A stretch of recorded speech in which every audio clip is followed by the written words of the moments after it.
to launch an assault on the Guardians. They resolved to stake everything, even if it meant challenging an unstoppable force. End of chapter. Chapter 99. The illusory realm reveals its master. Is there a civilization suspected of having forged a pact with the end of the cycle? Upon hearing this news, Li Wenyuan, who had already constructed half of the psychic beacon, gazed at the chaotic star chart as the flames of war spread. Accompanied by intermittent skirmishes between the Watchers and the Wanderers, many civilizations found their territories fragmented, scattered like shards across the landscape. Among them, one civilization stood out conspicuously. The Dankam Grand Clan, once a vanguard of idealistic civilizations, was the first to make significant strides within the virtual realm. In a remarkably brief period, this civilization expanded its territory more than twofold, only to swiftly abandon its land, embarking on an improbable expedition.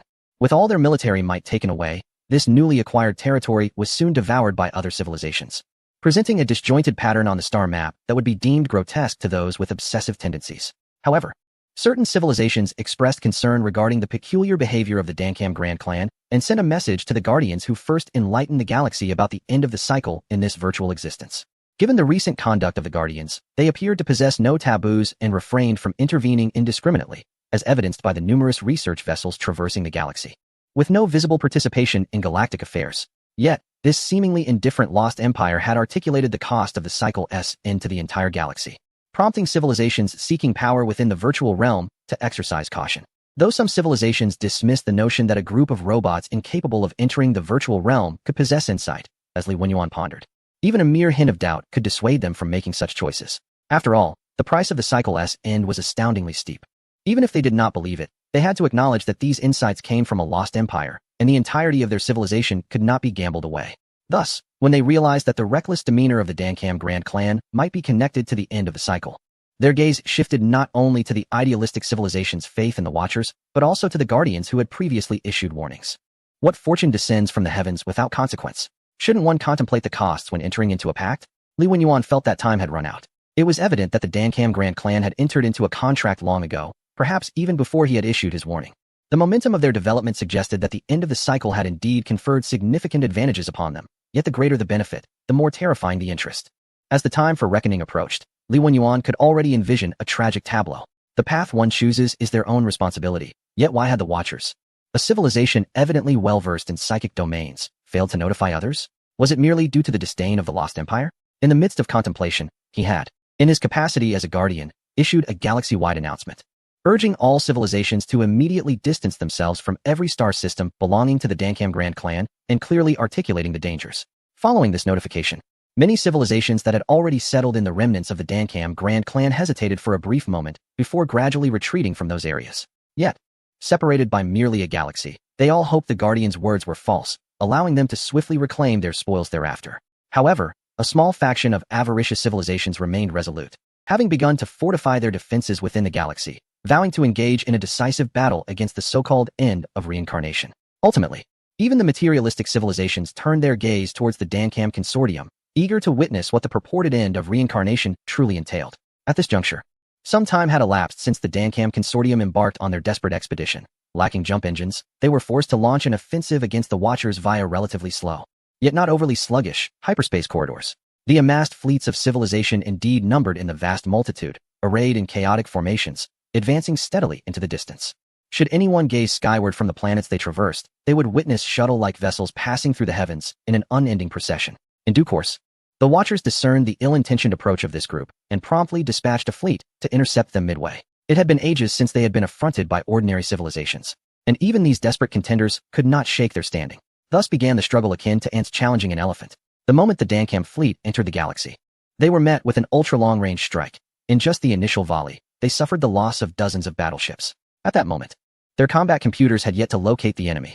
The Watchers had only dispatched a fraction of their many guerrilla fleets, believing that this number sufficed to deal with these audacious intruders. Moreover, being well acquainted with human nature, they understood that once casualties reached a certain threshold, these invaders would grasp the disparity between them and retreat without further conflict. Another salvo from the battleships of the Lost Empire was unleashed. This time, the desperate fleet of Dankam identified the enemy's position, yet their range fell short. They were left with no recourse but to attempt evasion or endure the onslaught. The sensation of being unable to retaliate was far from pleasant, yet the Dankam Consortium pressed on, charging towards the far side of the galaxy. The precognitive abilities bestowed by their psychic energies subtly hinted that time was running out, yet before the final moment arrived, They yearned to comprehend the actions of the Lost Empire. The closer they approached the Watchers, the more they could scent the familiar essence emanating from the void. They were acutely aware that this ancient civilization, which appeared dismissive of all, had also entered into that same pact. Yet if that were the case, why did they continue to exhibit such composure? This curiosity regarding the secret, combined with an apprehension of reckoning, imbued them with extraordinary courage, prompting all ships to recklessly push their thrusters to accelerate forward. The foremost squadrons of escort ships soon encountered those of the Lost Empire. Yet the entangled struggle did not impede their forward momentum. Countless swifter vessels darted past the engaged ships, choosing not to partake in the fray. The intentions of the Dankam were unmistakable. They sought only to reach the sacred land, the next destination within this galaxy. The deaths of their allies did not impede their advance. Even as casualties soared beyond 50%, the conflict zone resolutely approached the fleet of the Lost Empire. A foreboding sense compelled the Sentinels here to summon reinforcements. For they discovered that this audacious civilization had no interest in combat, but was singularly focused on penetrating the galaxy that harbored the sanctum. Consequently, additional Sentinel fleets transitioned into this region, commencing a systematic extermination of the enemy. The battleships of the Dankam had long been decimated, and the few remaining Titans had been reduced to cosmic debris, obliterated by battlecruisers before they could even fire a shot. However, the sheer multitude of their smaller vessels was overwhelming. The Sentinels even resorted to deploying their long-unused fighter jets to intercept these diminutive crafts. Among them were transport ships laden with troops and scientific vessels carrying researchers. Unforeseen by the Sentinels, the indomitable will of these individuals led to a crack in their encirclement. A single Dankam engineering vessel navigated through the relentless barrage and evaded multiple interceptions, ultimately arriving in the next galaxy, the very one that contained the sacred land. The moment this engineering ship set foot in the vicinity, it was promptly torn apart by the awaiting Sentinel fleet. Nevertheless, the personnel aboard glimpsed what lay within the sanctum. A colossal framework encircling the sacred site was inexorably siphoning ethereal energy, seemingly the foundation upon which the Sentinels relied. They appeared to comprehend the Sentinels' intentions, yet all displayed a singular expression, not one of mockery or rage, but of pity. These lives, teetering on the brink of oblivion, seemed to lament the devout followers of the Sentinels, as though they had glimpsed the future. The instant their vessel was shattered by the barrage, the countdown to reckoning had completed its course. Time itself throughout the universe seemed to come to a standstill, and the existence within the void finally revealed its long-prepared, greedy fangs. From the Dankam's homeworld, each once vibrant colony was draped in a gossamer veil. The violet atmosphere thickened in the sky, swiftly obscuring the brilliance of the stars. Yet, the interior of the planets was not plunged into darkness. Rather, a faint phosphorescence emanated from various corners of space. At that moment, it seemed as if this realm had merged with the void, a nebula-like mist continuously unfurling. As it surged, all life ensnared within it vanished from this world. A Dankam scion cried out in such an environment, only to be swallowed by the enveloping fog in an instant, leaving no trace. Some prayed, others sought atonement, and many regretted too late. Yet within the violet mist, they were treated alike, all signs of existence fading away. The warships still engaged with the Sentinels met a similar fate. After a surge of static, only the autopilot vessels remained, with all personnel aboard rendered utterly untraceable. The culmination of reincarnation has meticulously obliterated everything belonging to the Dankam civilization. At that moment, all civilizations simultaneously severed their connections with the Dankam, leaving a peculiar silence echoing across the once vast interstellar territories. No noise, broadcasts, notifications, or any means of communication could be found within the realm of Dankam. It was as if an entire civilization had been erased from existence in an instant. Most observation stations were hindered by an enigmatic force, rendering them incapable of discerning the situation within Dankam. However, Li Wenyuan, armed with a sentinel array, remained unaffected, even in its fragmented state. He was acutely aware of the events transpiring in those regions. Ethereal rings manifested upon each of Dankam's former colonial planets, now transformed into realms of illusion, seemingly attesting to the formidable power of this surreal domain. Each of these rings absorbed over 10 billion consciousnesses, and the distorted awareness they generated was far greater than anything Li Wenyuan had previously encountered. Yet, in addition to these warped consciousnesses, something else was emerging above Dankam's former home planet. A colossal psychic storm ravaged the star system, while the planets themselves remained unscathed. Their surfaces would never again be capable of giving rise to life after being swept by the storm. The center of the storm appeared to be yet another ring, within which a luminous sphere coalesced, its size dwarfing that of an ordinary planet, only slightly smaller than a gas giant. Terrifying psychic energy congregated within, as the sphere's radiant glow shifted, revealing glimpses of the landscapes within the illusion, as if it were the very embodiment of that realm. Wherever it traversed, reality itself seemed to warp, with materials from the tangible world being inexorably drawn into the illusion. Zaklon, contemplating something on a distant planet, sensed an ominous presence and, trembling, gravely remarked, "The ring has descended. Is this the manifestation of the illusion? Yet, Li Wenyuan, who had witnessed the formation of the luminous ring and sphere, bore a nuanced expression. Based on the detected energy fluctuations, this magnitude did not appear particularly formidable. This chapter is concluded. Chapter 100. How many masters does the ring have? The entire galaxy since the disappearance of the Dankam civilization from the cosmos. Materialistic civilizations remained oblivious to what had transpired, while spiritual civilizations detected a tremendous surge of psychic energy pulsating within the former territories of Dankam. Their research into psychic energies and insights led them to devise a method. A congregation of psychic masters began to meditate collectively, attempting to perceive the anomalous energy waves with their consciousness, which were then translated by specialized machines into visual representations on screens. Initially, they were reluctant to share the imagery with others. However, considering it could signify a crisis that the galactic civilizations would soon confront, the news of the events transpiring within the territory of the Dankam Federation swiftly reached all. Dozens of immense blue-violet rings floated beside what was once a colonial planet, their size capable of accommodating 1 or 2 planets without difficulty. Even the mightiest warships of these civilizations seemed trivial in comparison. Subsequently, these erratically drifting rings began to expand outward into the galaxy, seemingly in search of additional offerings. Could these rings be the distorted consciousness spoken of by the Guardians? Even across countless star systems, I could sense the malevolence they harbored. A scientist watching the rings with curiosity remarked incredulously. The instantaneous evaporation of the Dankam Federation was already shocking enough, but these inexplicably formed rings instilled a deeper terror within him. Although the images were displayed on electronic devices, the immense psychic energy emanating from them seemed capable of affecting him from a distance. With each blink, he felt as though he could see countless wailing souls being swept along in their advance. This unscientific phenomenon had a profound impact on him, evoking not only fear but also an unparalleled fervor. He yearned to uncover the origin of these rings. Aside from the observed distorted consciousness, others also noted a singular, significantly larger ring that starkly contrasted with the others. This ring exhibited a red-violet hue, appearing almost tangible as it encased a luminescent sphere that shifted colors, moving like a gas giant adorned with starry rings. What could that be? The Guardian's intelligence seemed to lack any mention of such a ring. While civilizations pondered the nature of this peculiar ring, it abruptly vanished from view. When it was captured again, it had arrived at a colonial planet in close proximity to Dankam. This planet had once belonged to the Dankam Federation, but these frenzied people had lost the capacity to colonize further worlds. Thus, following a desperate expedition, another civilization swiftly seized this territory, disregarding the Guardian's warnings, and accelerated the colonization process here. This civilization deemed the Guardian's claims overly alarmist. Even if the end of the cycle truly existed, it would not be their burden to bear. However, the end of the cycle evidently held a different perspective. Having finally descended into this universe with these rings, it was determined to collect its dues before departing. Hence, the nearest populous region became the target. The colossal red-violet ring descended upon this colonial star system, and in an instant, a colossal psychic storm disrupted the electronic devices of the station troops. Those lacking electronic implants, relying solely on their physical selves for protection, found themselves equally afflicted. Under the sweep of the psychic storm, inescapable illusions instantaneously enveloped their world. In their consciousness, this colonial planet remained tranquil, untouched by any calamity. Even the piercing alarms failed to rouse them. Perhaps, at the moment the ring descended, these souls had already transitioned to another realm, leaving only animated husks behind. The so-called warships were effortlessly torn apart by the psychic storm, discarded like refuse across the cosmos. Subsequently, the ring ensnared the colonial world, its luminous core overlapping with the planet at that very moment. The homeworld of this civilization was frantically calling out, yet it received nothing but a cacophony of static in return. When the ring departed, the once cherished colonial planet transformed into an illusionary sphere shrouded in violet mist. They could not halt the ring's embrace of their world.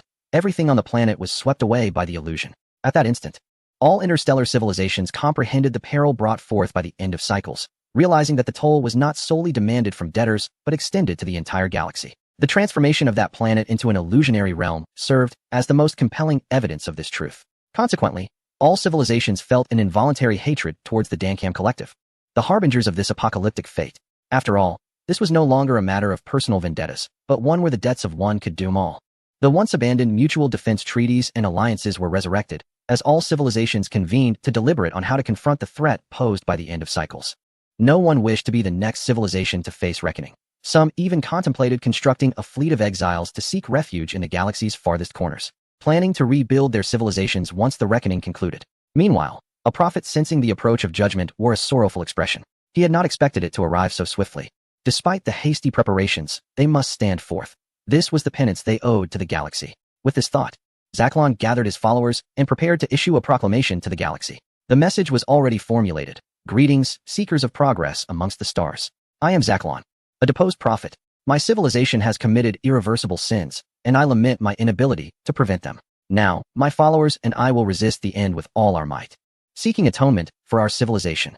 His feeble psychic powers only sensed the impending reckoning, unaware that the judgment was aimed at another group entirely. Thus, when the faithful were summoned, they appeared perplexed. However, driven by unwavering faith in their prophet, they voiced no dissent, ready to formally declare their existence to the galaxy. Yet, just as Zachlon was about to issue his announcement, a more formidable and intense notification forcibly overshadowed all civilizations. Detection of the end of cycles has occurred. The guardianship protocol has been initiated. Executing war policy. Objective, the ring. Attitude, purification. A notification abruptly interrupted Zachlon's plans, rendering him momentarily bewildered. His initial fervor was quelled as he hurried to the instruments to assess the current state of the galaxy. To his astonishment, he discovered the existence of other saviors. He had thought that he alone had recognized the peril posed by the ring. He identified the sender as a civilization known as the Guardians. The so-called Lost Empire would never refer to itself as such. This term is merely a respectful designation bestowed upon these ancient civilizations by contemporary interstellar societies. Upon thorough examination, Zachlon realized that the Guardians had long since alerted the entire galaxy to the dangers of the end of reincarnation. At that time, he had been preoccupied with the fate of his own civilization, entirely oblivious to the broader information within the galaxy. Furthermore, he uncovered that another civilization was the one facing reckoning, which slightly alleviated his concerns. He was acutely aware of the choices his own civilization had made and the immense peril it would ultimately inflict upon the galaxy. His impassioned proclamations were intended to garner goodwill, aiming to make it clear that the Guardians were divided into two factions, with his group being the steadfast protectors of the galaxy. Even if his civilization were to be annihilated in the reckoning, he hoped that the spark of this group would endure, not to be regarded by others as harbingers of doom. He had nearly revealed himself at an inopportune moment, which would have significantly reduced his potential impact. If others could share the burden of the ring, it would certainly lighten his own load. He wondered how their fleets could be so numerous. As Zachlon gazed at the screen filled with an overwhelming dark fleet, disbelief etched across his face. Civilizations within the galaxy began to comprehend the true nature of overwhelming superiority. The end of reincarnation, which had devoured the entire Dankam clan, had formed approximately 12 large rings and one colossal superring. These rings expanded chaotically, yet always gravitated towards densely populated areas.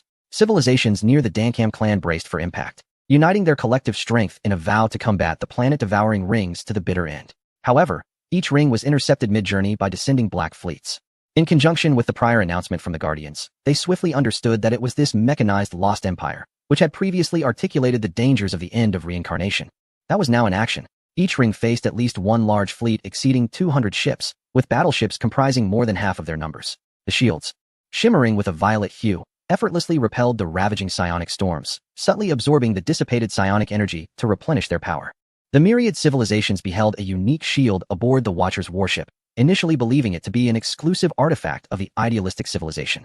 To their astonishment, they encountered it on a long-lost mechanical empire, its radiance surpassing that of the Watcher itself. The once jubilant rings, reveling in their ability to collect debts from all corners, found themselves confronted by an audacious opposition, plunging into a state of instability as their luminous auras flickered, betraying their indignation. Yet, almost immediately, they sensed an eerily familiar presence, a sensation so reminiscent that it felt as though they had encountered it before. A fragmented premonition surged forth in an instant, causing their flickering lights to abruptly coalesce into a more vibrant display. This blinding brilliance rendered many observing civilizations unable to see anything but a blinding white glow, leading them to presume it was a formidable attack from the rings.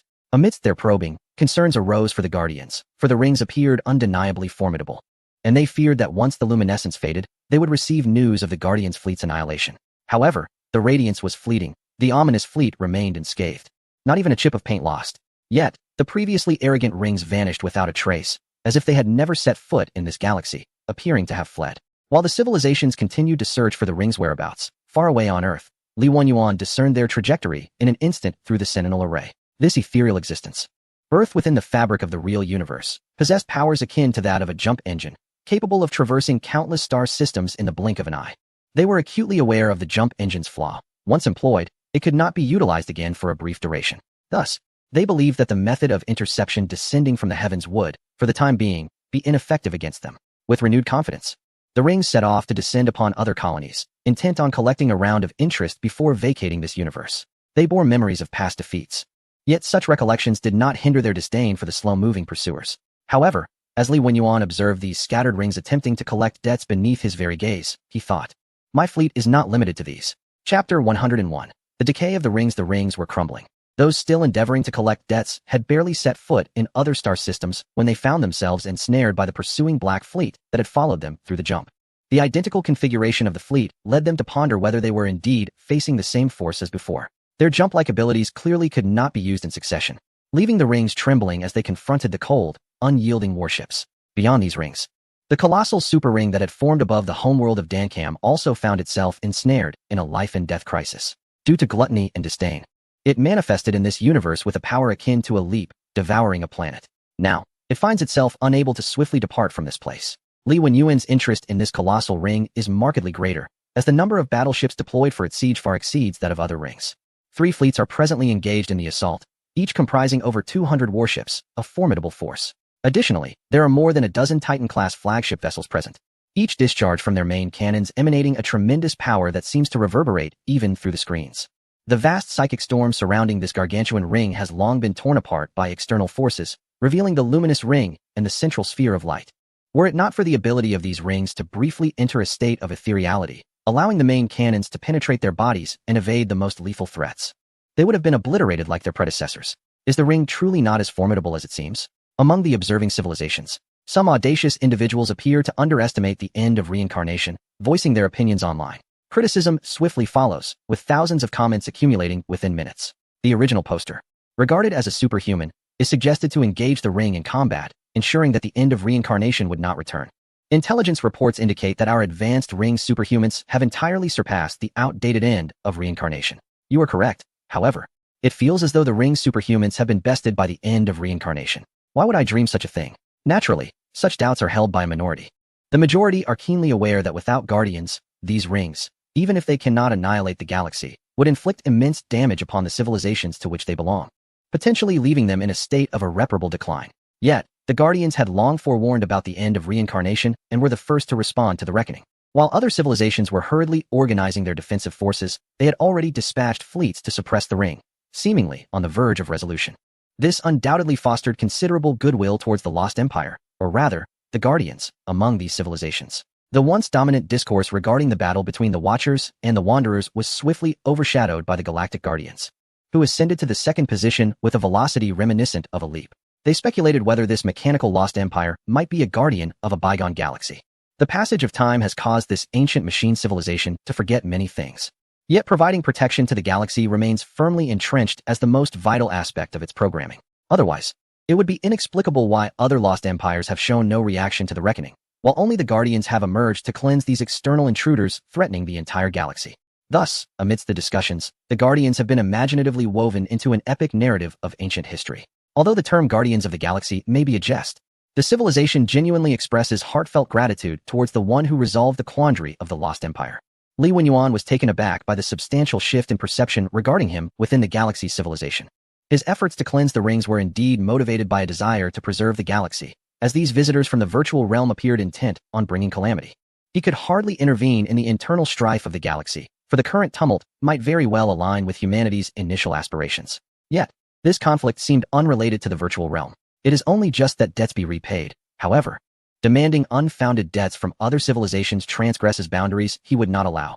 He would not permit the rings to consume the galaxy entirely, only to return contentedly.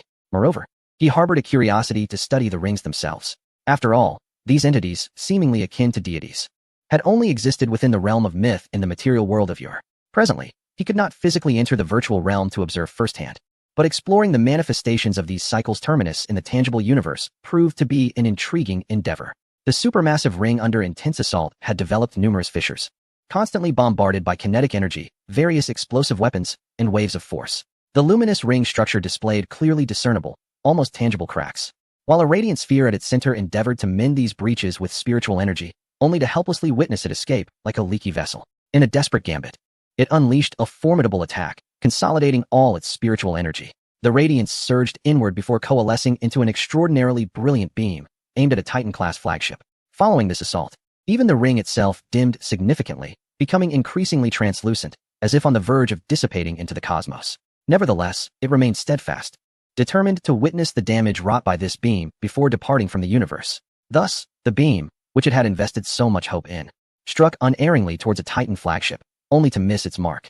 Or rather, it did not truly miss. The angle of entry was nearly perfect, leaving the flagship with no choice but to withstand the impact, though the target it had selected was rather unfortunate. In the moment before the attack reached its destination, the seemingly formidable Titan flagship inexplicably split apart.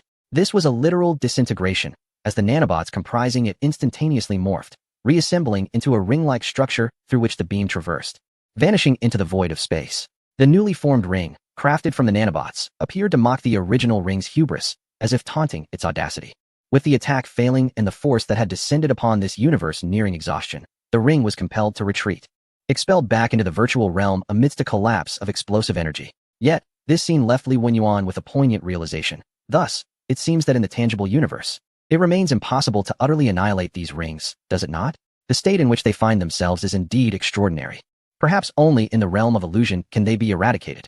He pondered when he might engage in conversation within that virtual domain, once the psionic beacons were completed. Meanwhile, the excited Grey Wind remarked, "See, I predicted the rings would attack my battleship. They are truly incapable of distinguishing our differences. After all, your mastery of transformation is unparalleled. Before your nanobots disassembled, the signals I detected were consistent." Li Wenyuan praised Grey Wind, silently reflecting on how fortunate he was to have stumbled upon such a treasure in the distant Stargate. The fleets encircling the rings included not only his own battleship, but also Grey Wind's unique nano-battleships. Initially, her vessels bore a distinctive design, but upon entering the galaxy, she chose to emulate Li Wenyuan's battleship style, claiming it aligned with her aesthetic preferences. Amidst the fleet, it was nearly impossible to discern which were the nano-battleships. Naturally, Grey Wind, who relished excitement, could not resist participating in the major operation against the rings, even temporarily setting aside her engrossing game, Awakening Empire 2, Hell's War, to join the fray. Thus, those rings attempting to collect debts in the galaxy were, in fact, confronted by two unique and fallen empires. With the collapse of the enormous ring, the remaining rings could not endure for long.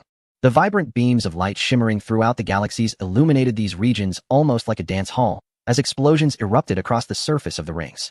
These galaxies were home to colonized planets, for the rings themselves intended to devour them, and now the Guardians' fleet had come to their rescue.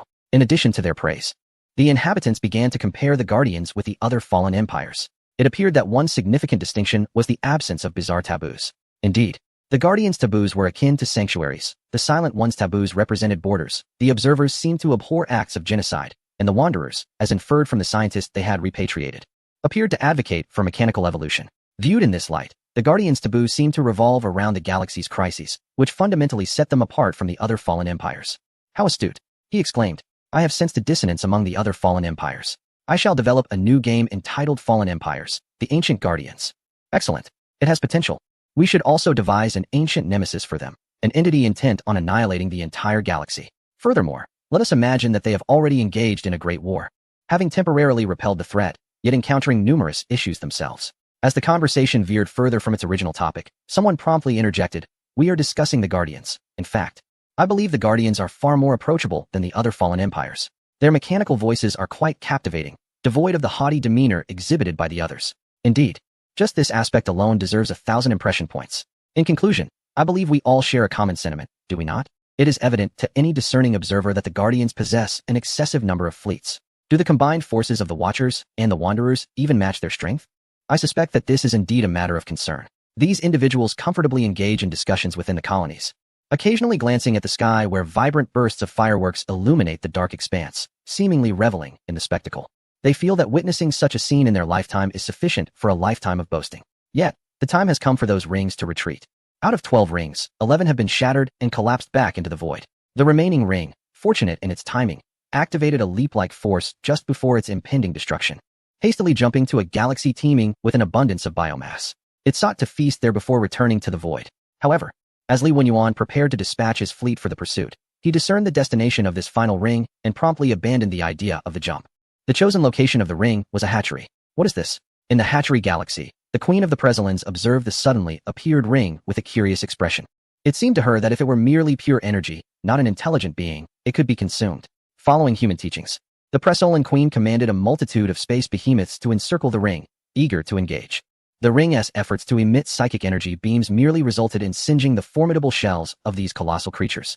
They could traverse perilous subspace with their physical forms, rendering the attacks from this damaged ring nothing more than a tickle. After a cacophony of audible chewing and cracking sounds, the ring was devoured. Its fractured shell was reclaimed by the void, yet it was incomplete, missing 99. This was the only ring that failed to fully return to the void. End of chapter 102.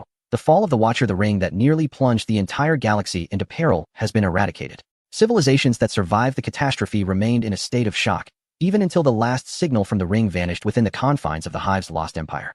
They were fervently mobilizing for war, vowing to confront the ring in a decisive battle. The Guardians issued a brief announcement before the extermination of the rings and thereafter silently withdrew their fleets, retreating to the secluded corners of the galaxy.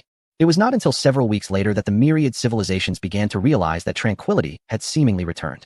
Yet, this crisis had cast a long shadow over the galaxy, leaving a profound impact. Countless individuals meticulously investigated every trace of the Dankam civilization, confirming that it had been reduced to mere historical dust, which quietly instilled a sense of urgency among them. With the resolution of the crisis, a palpable sense of joy permeated the galaxy, leading many civilizations, which had previously harbored friction, to reach a consensus of mutual cooperation. They signed various trade agreements, scientific collaborations, and even collective defense pacts, resulting in a temporary cessation of interstellar warfare. Only a handful of civilizations, consumed by a fervor for vengeance, along with the Watchers and the Wanderers, continued their conflicts. The discussions surrounding the wars of these two fallen empires have significantly diminished in intensity. Once, many civilizations could turn a blind eye to the losses incurred by battles on their territories, but after the recent intervention by the Guardians, all civilizations expressed their profound disdain for the reckless actions of these fallen empires, whispering their grievances in secrecy. Although the Dankam Empire was largely reviled for bringing about the end, a few civilizations that had once enjoyed amicable relations with it sought to uncover potential survivors. Additionally, some interstellar historians endeavored to reconstruct the history of the Dankam Empire through the remnants of documents and various relics. The decline of every interstellar civilization is chronicled, for in the vastness of the galaxy, mere encounters are woven into the fabric of fate. Even the once vanquished race, the purists known as Paikiki, are recorded in the widely circulated historical tome, Chronicles of the Cosmic Sea.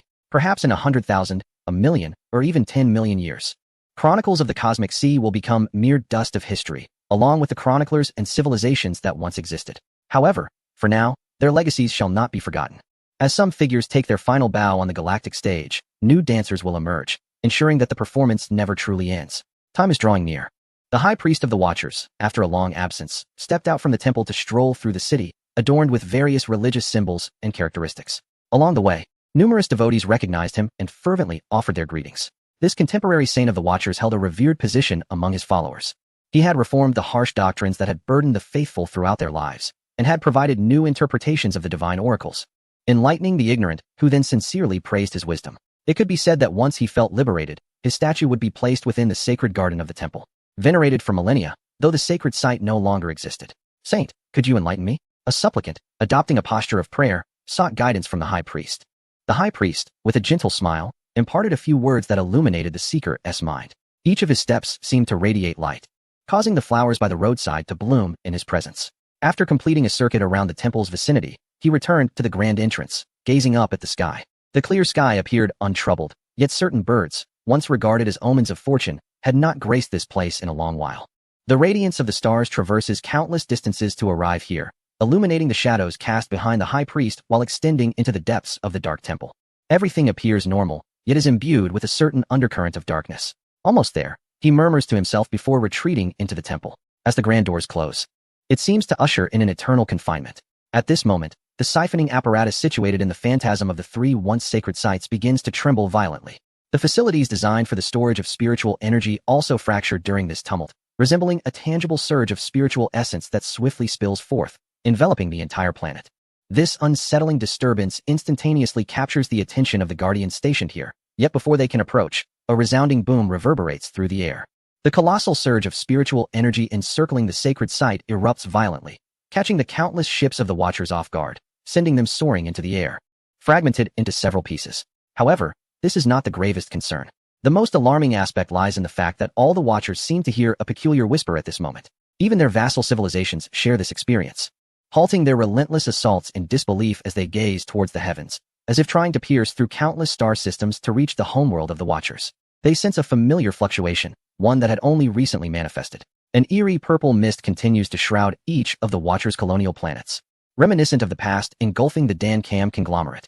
The devotees in these regions gaze skyward, bewildered by the unfolding events. Their singular focus on ascetic practices has left them unaware of the recent cataclysmic events in the galaxy.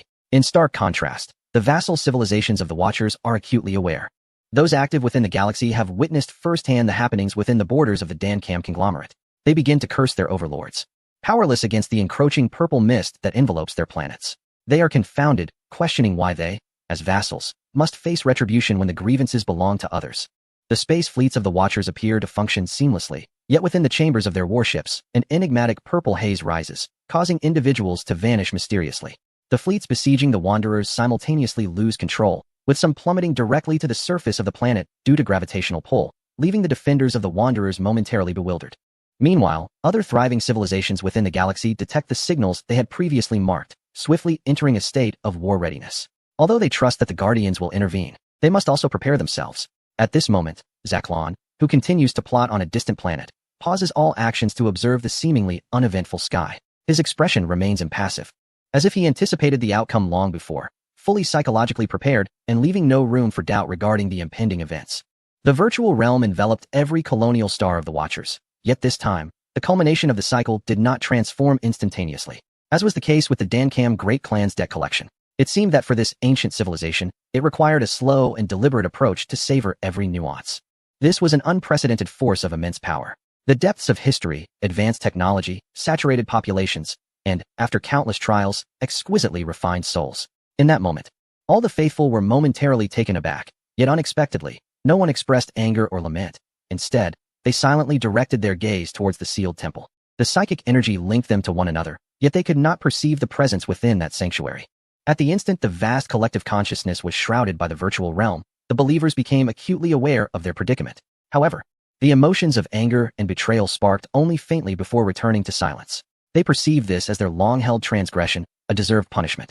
The Watchers, once thriving in their pursuit of the Harbinger, even engaging in warfare with another civilization, had long since fallen into decay over the ages. These ascetics appeared to adhere to the time-honored prophecies, yet in truth, each had forgotten the original purpose, and even the holy grounds had been tainted under their self-induced hypnosis. Those planets, which they had always revered and were meant to protect, had now become victims of some insatiable desire.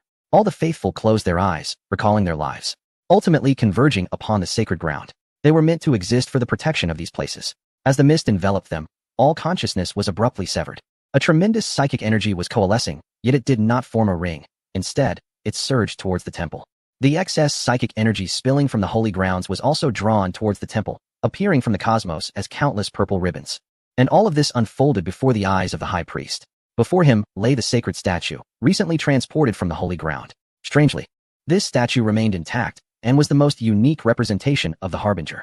For some commemorative reason, the high priest had brought it back. Thus, Harbinger, does this mean I may traverse to your realm? End of chapter 103. Do you wish to dance? When the interstellar civilizations detected the recently manifested terminal fluctuations appearing within the domain of the Watchers, a complex array of expressions emerged among them. There was shock, confusion, and indignation. They could hardly fathom why a once-fallen empire, now devoid of any demands, would still choose to forge a pact with the culmination of the cycle. The Dankam Great Clan acted in pursuit of development, which was understandable, but what purpose did the Watchers serve? This time, all civilizations have sensed the gravity of the situation. The mere formation of the ring by the Dankam Great Clan is sufficient to plunge the galaxy into peril. One can only speculate the catastrophic consequences that a bountiful lost empire might unleash. Can the Guardians still resolve this? Despite the fact that the civilizations have endeavored to envision the Guardians as immensely powerful, they cannot help but feel a sense of despair in the face of the ring, born from the ashes of the entire lost empire's legacy. Regardless, this calamity is one that the galaxy must confront. If the Guardians were to fall, none would be spared. Although we may be weak, our will to survive is resolute. In response, these civilizations opened all their borders and summoned every fleet to combat the impending ring. Meanwhile, those civilizations that were already prepared have sent their flames beyond their borders. Should the crisis prove insurmountable, these exiles will rebuild their civilizations after a protracted period of time. When they realize that the galaxy faces not only internal strife, but also far graver threats, they remain poised for exile, for as long as the Green Mountains remain. One need not fear a lack of firewood. Aside from these civilizations, the Wanderers have also reacted to the unfolding events. They had long suspected that the Watchers had entered into this contract, and once the reckoning is complete, they would turn the tide. However, the Wanderers did not express exuberance. Rather, there was a poignant sense of melancholy that their old adversary was finally meeting its demise. though they could not bring about the end themselves. Rounding up the circumstances suggests a victory for them. Surviving long enough is a testament to one's strength. This is a triumph of the cybernetic beings. The vassal civilizations of the Wanderers looked upon the now silent borders of their adversaries, relieved by their choices. Had they aligned with the Watchers, they too would have faced reckoning. Although the reasons behind the end of cycles claiming these vassals remain unclear, they are filled with gratitude for their fortune. In a distant corner of the galaxy, Li Wenyuan also detected the familiar fluctuations, directing his gaze toward the realm of the Watchers. He was taken aback to discover that this ancient civilization had also entered into a contract with the end of cycles, judging by the magnitude of the fluctuations. This ring could be unimaginably powerful. Yet, he did not find himself daunted. Instead, he meticulously observed where the forces, now subject to reckoning, were being directed. The ring did not manifest as it once had, hovering directly above every heavily populated planet. Rather, the immense spiritual energy began to coalesce around the Watcher's former home system, the celestial ancient land. Let me see what unfolds this time. Li Wenyuan continued to monitor the movements within the celestial ancient land. Meanwhile, the architect of it all, the high priest of the Watchers, sat serenely at the center of the temple, gazing up at the ceiling. In that moment, the ancient hall slowly unveiled its dome, allowing the faintest light of the stars to illuminate his face. A purple mist enveloped the planet, with only a small aperture remaining, seemingly prepared exclusively for him. In the lofty expanse of the cosmos, an entire lost empire was reckoned, along with 5 vassal civilizations, and the forces siphoned by the virtual realm siphons, crafting a luminous canopy across this star system. All celestial bodies resided beneath this brilliant dome, gazing upward, unable to discern the limits of this resplendent veil. Yet, from an external vantage point in the galaxy, one would observe a colossal ring enveloping the entire solar system, its edges radiating light that surpassed the brilliance of most stars, shining like a supernova upon celestial charts. In the distant future, certain indigenous civilizations, already attuned to the wonders of astronomy, might witness a once-studied star erupting in a dazzling display. They may misconstrue this phenomenon as the star's demise, yet in truth, it was the ring illuminating the cosmos. Within the confines of this ring, the glowing canopy exhibited a tenuous state, revealing the undulating vistas of the virtual realm upon closer inspection. At that moment, the virtual realm stood unprecedentedly close to the tangible universe, but this delicate membrane, akin to an insurmountable chasm, rendered it impossible for mere forces to truly bridge the gap into this universe. However, for the high priest, this was sufficient. The energy requisite for the ascension of an entire civilization was overwhelmingly vast. He could hardly fathom how one might achieve such a feat yet. To elevate himself alone seemed attainable. At that instant, a beam of light descended from the dome of the grand hall, enveloping the high priest. As the radiance surged, his form began to levitate gently, soaring towards the luminous veil that enshrouded the entire solar system. In this moment, on the cusp of transcending the mortal coil to ascend into the virtual realm, he reflected upon the tapestry of his life. Since birth, he had been steeped in the tales of the Harbinger. Although no one knew the specifics of the Harbinger's exploits, it did not hinder enthusiasts from fabricating various profound narratives. The young high priest was captivated by these stories from an early age, vowing to earnestly pursue the Harbinger in this lifetime. Among the multitude of devotees, he was the most fervent. He dedicated himself to rigorous training while continually interpreting the oracles. He believed that the Harbinger had inscribed ancient secrets within the prophecies. Yet, the deeper he delved, the more despairing his quest became. He realized that the Harbinger seemed to have truly vanished, no longer present within this galaxy. He entertained numerous hypotheses regarding this disappearance, contemplating extinction or a journey to another galaxy. However, he could not accept any of these possibilities. He refused to believe that a being as formidable as the Harbinger could simply perish. Yet their self-proclaimed pinnacle of technology did not suffice to traverse the vastness of the cosmos to reach another galaxy. His fervent faith gradually morphed into an extreme and distorted belief. Outwardly, he appeared unchanged, yet he had convinced himself, and even swayed the majority with his ideology. He and his followers firmly believed that the Harbinger traversed to another realm through the collective of the virtual domain. Consequently, it was deemed essential for them to transcend their physical forms, rather than relying on spiritual entry into the virtual realm as was customary. They intended to use the virtual domain as a springboard to pursue the Harbinger. However, the high priest did not fully disclose that the power required to shatter the world was formidable. The unwavering devotees harbored no doubts about the high priest's intentions. Yet, he had appropriated the entirety of civilization as a source of strength, leveraging the immense fluctuations brought about by the reckoning to reach another world. His ascent accelerated, and the structures of the surface appeared increasingly diminutive in his eyes. Nevertheless, the potent psychic energy enabled him to directly perceive everything below. He witnessed the obliterated civilization, yet felt no turmoil within. This was a necessary sacrifice. I shall extol your merits to the Harbinger. All of you shall become great benefactors. His final gaze fell upon the temple, the place where he had spent a significant part of his life. There also stood a statue of the Harbinger, which he had relocated from the sacred ground. Remarkably, this statue had not suffered damage in the sacred site, drawing his attention. However, he soon realized that his old friend, the prophet Zachlon, had taken protective measures for the statue. Under the scrutiny of his immense psychic perception, all secrets hidden within were laid bare, ultimately revealing a string of admonitory words left by Zachlon. You have forgotten the teachings of the Harbinger. You shall fail. The high priest understood that this was Zachlon's prophecy, yet he dismissed it with a smile. For he was the one who had elevated Zachlon to the status of a prophet. He recognized that this man, who was attributed with numerous divine powers by the faithful, was merely an ordinary individual, lacking even the psychic potential of a common person. What merit did the prophecy of a weakling, incapable of even lifting himself with psychic energy, hold?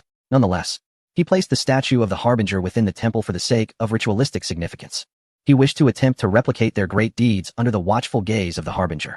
Finally, he approached the luminous veil of the ring. The virtual realm loomed near, its gossamer membrane seeming as though it would shatter with the slightest push, marking the moment of his true transcendence. Taking a deep breath, he touched the membrane with his staff. The universe would not alter for trivial matters, just as he found himself unable to budge this layer of membrane. He ignited all of his psychic potential, summoning the increasingly dense and tangible psychic energy around him, yearning to carve a passage large enough for himself. Yet, he faltered. How could this be? It shouldn't be. We have entered the virtual realm countless times, explored the boundaries of this place alongside our powers, and it should have been sufficient to create a small opening. The high priest incredulously touched the ring, only to discover that the membrane remained utterly unmoved. The ethereal landscape within the virtual realm began to shift rapidly, and amidst the swirling violet nebulae, one could almost perceive the entity with whom a pact had been forged. The delicate rings shimmered in the void, yet to the high priest, this radiance seemed to mock. The conclusion of the cycle paid no heed to the trivialities of ants, focusing solely on lending and collecting debts. However, certain ants' whimsical actions undeniably captured its attention. It relished in amusement, particularly when associated with certain individuals. The rings, enveloping the galaxy, commenced their absorption of light, as the chaotic spiritual energies ceased to be guided by the high priest and were drawn into the rings. Yet, the high priest, in a frenzy, desperately sought to open a passage, his weary flesh clinging to the rings, refusing to relent. No, it cannot be. My calculations must be flawless. His typically serene countenance had transformed into a visage of utter ferocity. He could not comprehend why a process that had unfolded smoothly would encounter obstacles just as the moment of fruition approached. On the other side of the luminous screen, the scenery of the virtual realm continued to morph, as if the entire expanse were laughing. However, the high priest's final strike against the screen finally yielded a peculiar change. He beheld the words of the oracle slowly materializing at the site of impact. He mistook this for a sign of imminent acceptance, yet in truth, nothing transpired. Had Li Wenyuan been present, he would have discerned the meaning of the inscription, though he would undoubtedly have scoffed upon reading it. For it read, "To prevent future civilizations from repeating the mistakes of the Zelroth or employing the virtual realm for nefarious purposes, we have fortified this boundary. The backdoor left is sufficient to reap benefits within the virtual realm. Please utilize it wisely, for the virtual realm is also a part of the cosmos. Nonetheless, there remains a temporary method to open this boundary. Please utilize legitimate human megastructures. Fortification Construction Team." The chapter concludes. Chapter 104. The rings have been taken. As prophesied by Zachlon, the high priest met with failure. His corpse dissolved into dust, leaving no trace behind. Humanity patched the virtual realm, utilizing its powers normally, and the actions of forging pacts with its existence remained unaffected. However, direct entry into, and control over, the virtual realm would become exceedingly arduous. The high priest was oblivious to this. In his final moments, he pondered the meaning of the oracle he had witnessed. He vaguely sensed the implications of an oracle presented at such a time, yet he preferred disbelief. Ultimately, he perished with fervor. He orchestrated a grand display of fireworks for the galaxy, using an ancient civilization that had endured for ages and all its vassals. Other civilizations took considerable time to realize that a lost empire had been swept into the annals of history. The rings, it seemed, had awaited this moment for an eternity. And of galactic magnitude, they were finally poised to reclaim a substantial debt. This time, it believed that even the individual who had previously impeded its progress could not halt its advance. The monumental ring, formed by the entire civilization of the Watchers, had left all other civilizations in a state of profound shock, including the travelers who had anticipated a spectacle. They had not foreseen that their long-standing adversary, after facing retribution, would manifest such a vast and mysterious ring. In light of its sheer enormity, they felt utterly powerless, realizing that should this ring approach them, they would be forced to flee once again, retreating to distant realms. Meanwhile, the younger civilizations were swiftly enveloped by an atmosphere of despair. Was this the end of the galaxy? Through their respective observational means, they gazed upon the seemingly boundless colossal ring. In that moment, they felt insignificantly small, rendered no different from the most wretched of creatures when confronted with such a crisis. However, Zaclon, hidden on a distant planet, remained untouched by despair. Instead, he summoned all his followers and proclaimed, "The time has come for the galaxy to heed our call. The Harbinger has left us this world, and we must not betray their teachings. Our brethren have erred, and as survivors, we must atone for their sins, even if it means fighting to the last man." Accompanying his speech, numerous ships suddenly materialized in the star system where he had concealed himself, and their numbers continued to swell. These were the battleships brought forth by those willing to follow him. While their numbers may not have been vast compared to the Lost Empire, each was a steadfast warrior of faith. They fought not for glory, but for belief, resolute in their willingness to sacrifice their lives without regret. Their adversary being the malevolent godlike ring that had deceived their kin. Subsequently, Zaclon issued his vow to the entire galaxy. "I am Zaclon, a leader striving to guide the faithful from the brink of reckoning. Our civilization has been utterly obliterated, yet we shall not deny our culpability. This is a sacred moment. We shall cast aside all past fears and depravity, and use the ring to validate our faith." All civilizations received this message, and on the star charts, they beheld the emergence of a force led by Zaclon, self-proclaimed as the Last Watchers, near the long-extinct borders of the Watchers' territory. Their fleet, aligned with that of the Watchers, bore the scars of ancient battles, comprised of battle-hardened warriors who had fought for faith over the ages. Even though the Watchers had faded into the cosmic sea, their civilization succumbed to the annals of history. These unwavering warriors were still rallied by Zaclon to confront the ring. Perhaps, at any given moment, there would always be individuals ready to respond to Zaclon's call. At the moment of their appearance, they initiated a jump towards the location of the ring, the former home system of the Watchers, the Celestial Throne.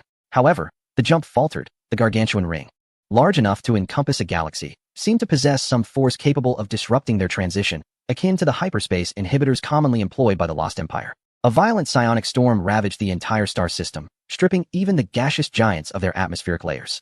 Perhaps it was this immense and tumultuous storm that hindered the formation of a coherent spacetime necessary for instantaneous teleportation via the jump engines. Nevertheless, after the failure of their transition, the last fleet of the Watchers did not cease its advance. Instead, it executed a jump to a neighboring system near the ring and then navigated through hyperspace using the most rudimentary methods, setting its course towards the ring. Even the ring could not obstruct such hyperspace pathways, for they constituted the very foundation of interstellar civilization in the galaxy. Other civilizations bore witness to this spectacle. Yet most remained silent, for the Watchers had indeed brought forth an inescapable conclusion. Subsequently, all attention shifted toward the mechanical Lost Empire in that distant corner of the galaxy, with prayers offered in hopes of a response. Ultimately, as the last fleet of Watchers approached the entrance to the hyperspace corridor, the mechanical Lost Empire finally reacted to this crisis. A familiar, powerful signal enveloped the galaxy in an instant, and all civilizations heard the well-known mechanical voice. "Detection of the end of the cycle has occurred. The Guardian Protocol has been initiated. Executing war policy. Target, the ring. Stance, purification. Note, please refrain from approaching the heavenly ancient star system." The mechanical voice, as cold as ever, resonated in everyone's ears like a celestial melody. They hoped that this time the Guardians would dismantle the ring with the same overwhelming force as before. Zaclon, influenced by this signal, hesitated briefly before ordering his fleet to halt at the entrance of the hyperspace corridor. It was not out of cowardice, but rather a fear of being a hindrance. However, should the Guardians prove unable to match the enemy's strength, they too would fight valiantly to the very last moment. Yet, the anticipated transition waves did not manifest. No fleet accompanied the Guardians' announcement to jump to the vicinity of the ring system. Zaclon concluded that he too could not jump there, presuming the Guardians faced a similar limitation, as their jump engines likely operated on similar principles. Logically, entry should only be possible through the hyperspace corridor, yet no fleet from the Guardians appeared. In that moment, he contemplated numerous possibilities. Could it be that this mechanical intelligence had become ensnared in a recursive loop, endlessly attempting to jump but failing to do so? What seemed improbable in theory became increasingly plausible given the prolonged state of loss. However, he soon recognized his error. While no transition waves were detected, another distinct type of wave was continuously being monitored by various civilizations. This wave signal appeared to occupy a unique spatial state, detectable yet devoid of any discernible source. The signal arrived swiftly and departed just as quickly, but through the shifting positions of the signal, many civilizations discerned that its target was indeed the ring. Was this a subspace signal? Some cutting-edge scientists have speculated about the origin of this enigmatic signal. While these civilizations possess theories related to subspace, no one has yet conclusively proven the existence of this region. At this moment, the peculiar signal captivated certain sensitive scientists, causing them to momentarily overlook the threat posed by the ring, contemplating what might be moving through some unknown means. Just as the colossal ring prepared to withdraw its massive form, this extraordinary signal reached the vicinity of the star system. A small black veil manifested above the galaxy. Initially, few paid attention to this minor obscurity, as it was rather inconspicuous compared to the immense size of the ring. However, many observant individuals soon discerned the presence of this black veil and quickly identified it as a holographic projection. Although this projection appeared to be some form of creation, what purpose could it serve? While civilizations remained puzzled and scientists speculated, someone suddenly exclaimed, "The ring is vanishing." It appeared that the seemingly ethereal manifestation, a colossal ring the size of the galaxy, had indeed lost a segment, with its smooth cross-section continuously expanding along the breach. In a brief moment, this galaxy-sized ring had lost a significant portion of its mass, and the speed of its disappearance surpassed even that of light. The ring seemed to realize the anomaly, struggling as the remaining structure flickered, as if on the verge of vanishing from the universe. Yet, the mysterious projection afforded it no such opportunity. The rate of disappearance accelerated abruptly, ultimately causing the entire ring to vanish without a trace. Subsequently, the projection too disappeared without a remnant, as if nothing had transpired. However, at this juncture, the galaxy could no longer detect the immense psychic fluctuations that had threatened its very existence. It appeared that the ring had truly ceased to exist. Most civilizations had yet to regain their composure, instinctively believing that the Guardians were responsible for this action, eradicating the ring regardless of its size. Yet, they were far more concerned with understanding how the Guardians accomplished this feat, as it transcended their comprehension of the long-lost empire. Zokran incredulously witnessed the entire process. From this perspective, the so-called Guardian of the Lost Empire was incomparably more formidable than the civilization overseers he once knew. As if it belonged to a realm that should not exist within this galaxy, the Wayfarers found this reality equally difficult to accept. They had believed themselves to be at the pinnacle of power, confident that eliminating their old adversaries would render them unstoppable. However, this spectacle shattered their illusions, compelling them to suspend the construction of their colossal project on their home planet. They realized that their intended actions would inevitably invite obliteration, and they were far from being the equals of the Guardian. What precisely is the origin of this intelligent mechanical civilization? Both Zokran and numerous scientists within the ranks of the Wayfarers engaged in similar conjectures. Meanwhile, the observers and the silent remained utterly unresponsive. The two lost empires continued to maintain their noble demeanor, dismissing the affairs of the galaxy with indifference. Observers have turned their attention to several unique species they have recently discovered, while the silent ones remain entirely oblivious to external matters. Unbeknownst to them, a civilization of extraordinary caliber has emerged within the galaxy. Following a period of speculation, a resounding cheer erupted throughout the galaxy. They have once again narrowly escaped the galactic crisis, deepening their understanding of the cosmos. They recognize that their fortune is due in large part to the presence of a formidable lost empire willing to act as a protective shield. Should this shield falter, their fate would be all too clear. Consequently, these civilizations have reached a consensus. Perhaps they need to establish a large communal entity capable of embracing all. They could bring their conflicts and alliances to the forefront, resolving friction through less aggressive means and advancing together. Although this will be a lengthy process, the foundations of this community might very well be laid, if not established, at this very moment. Sooner or later, they too might achieve a degree of unity, enabling them to swiftly coalesce as one in the face of threats from the galaxy. All of this is owed to the individual who has removed the threat. Chapter 105. Debts unpaid. The shifting atmosphere of the galaxy did not capture Li Wenyuan's attention. He was engrossed in observing a circular formation situated within a peculiar space. Upon realizing that the Watcher had been reduced to a mere circle, and such a massive one at that, a new idea sparked within him. This grand circle seemed to embody an invincible state, even defiantly emanating some form of psychic signal. Although Li Wenyuan could not comprehend it fully, he sensed that this circle appeared to be inviting a severe confrontation. The sheer size of this structure would take an unfathomable amount of time to dismantle with a fleet. This seemed to be the circle's reliance. However, it was truly unfortunate that this reliance was insufficient. Had humanity not provided adequate education in its early days?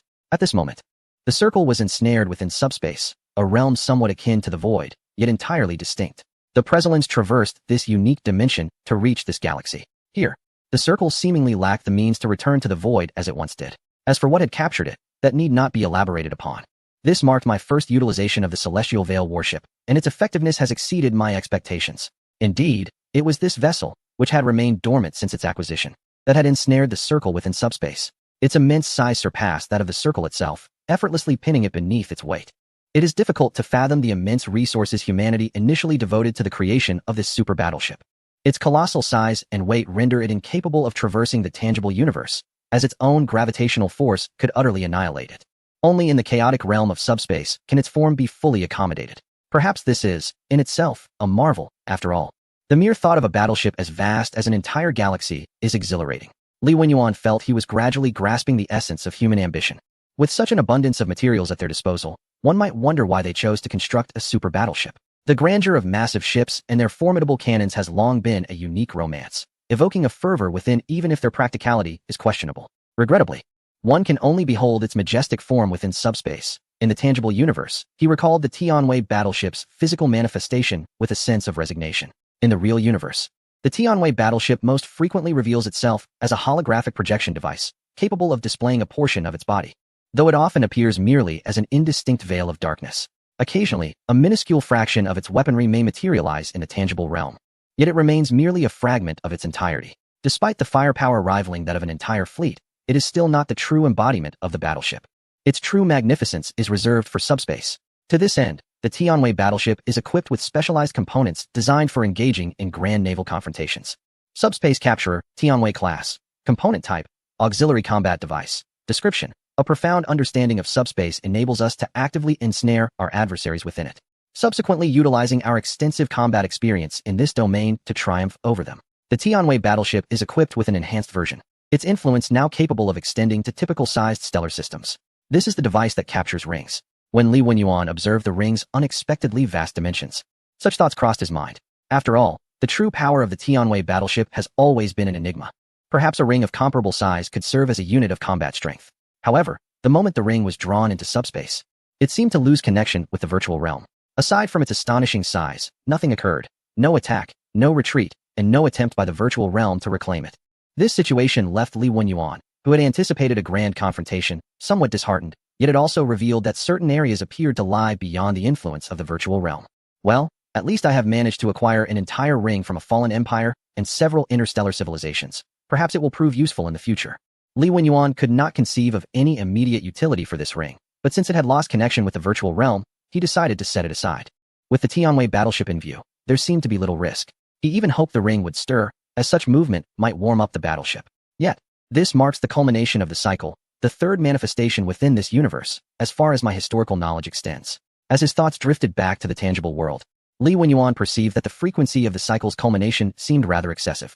Although he doubted that anyone would enter into such a contract in the future, human nature is notoriously unpredictable, how much more so for complex civilizations. Should individuals continue to sign such contracts at regular intervals, the galactic civilizations would face annihilation long before the crisis even arrived. Moreover, he would find himself repeatedly cleaning up the mess, which would prove to be overly burdensome.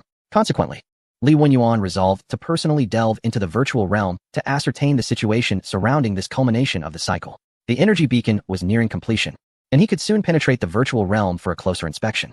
After a passage of time marked by celestial transformations, Li Wenyuan piloted a research vessel, accompanied by synthetic beings, to the vicinity of the established energy beacon, preparing to breach the virtual realm. The energy beacon resembled a colossal space spire, towering above a star, continuously siphoning energy from the star and accumulating it in a vast, energy-laden spherical region at its apex.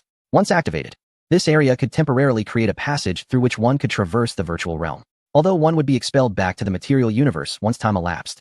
This was a minor consideration compared to the duration spent within the virtual realm. Thus, Li Wenyuan activated the energy beacon and guided the research vessel into the passage leading to the virtual realm. The space opened by this monumental structure was considerably larger than the energy crystal he had once procured from the Emerald Tomb, easily accommodating several vessels simultaneously. Driven by curiosity, Li Wenyuan once again entered this peculiar expanse, filled with gaseous formations reminiscent of nebulas.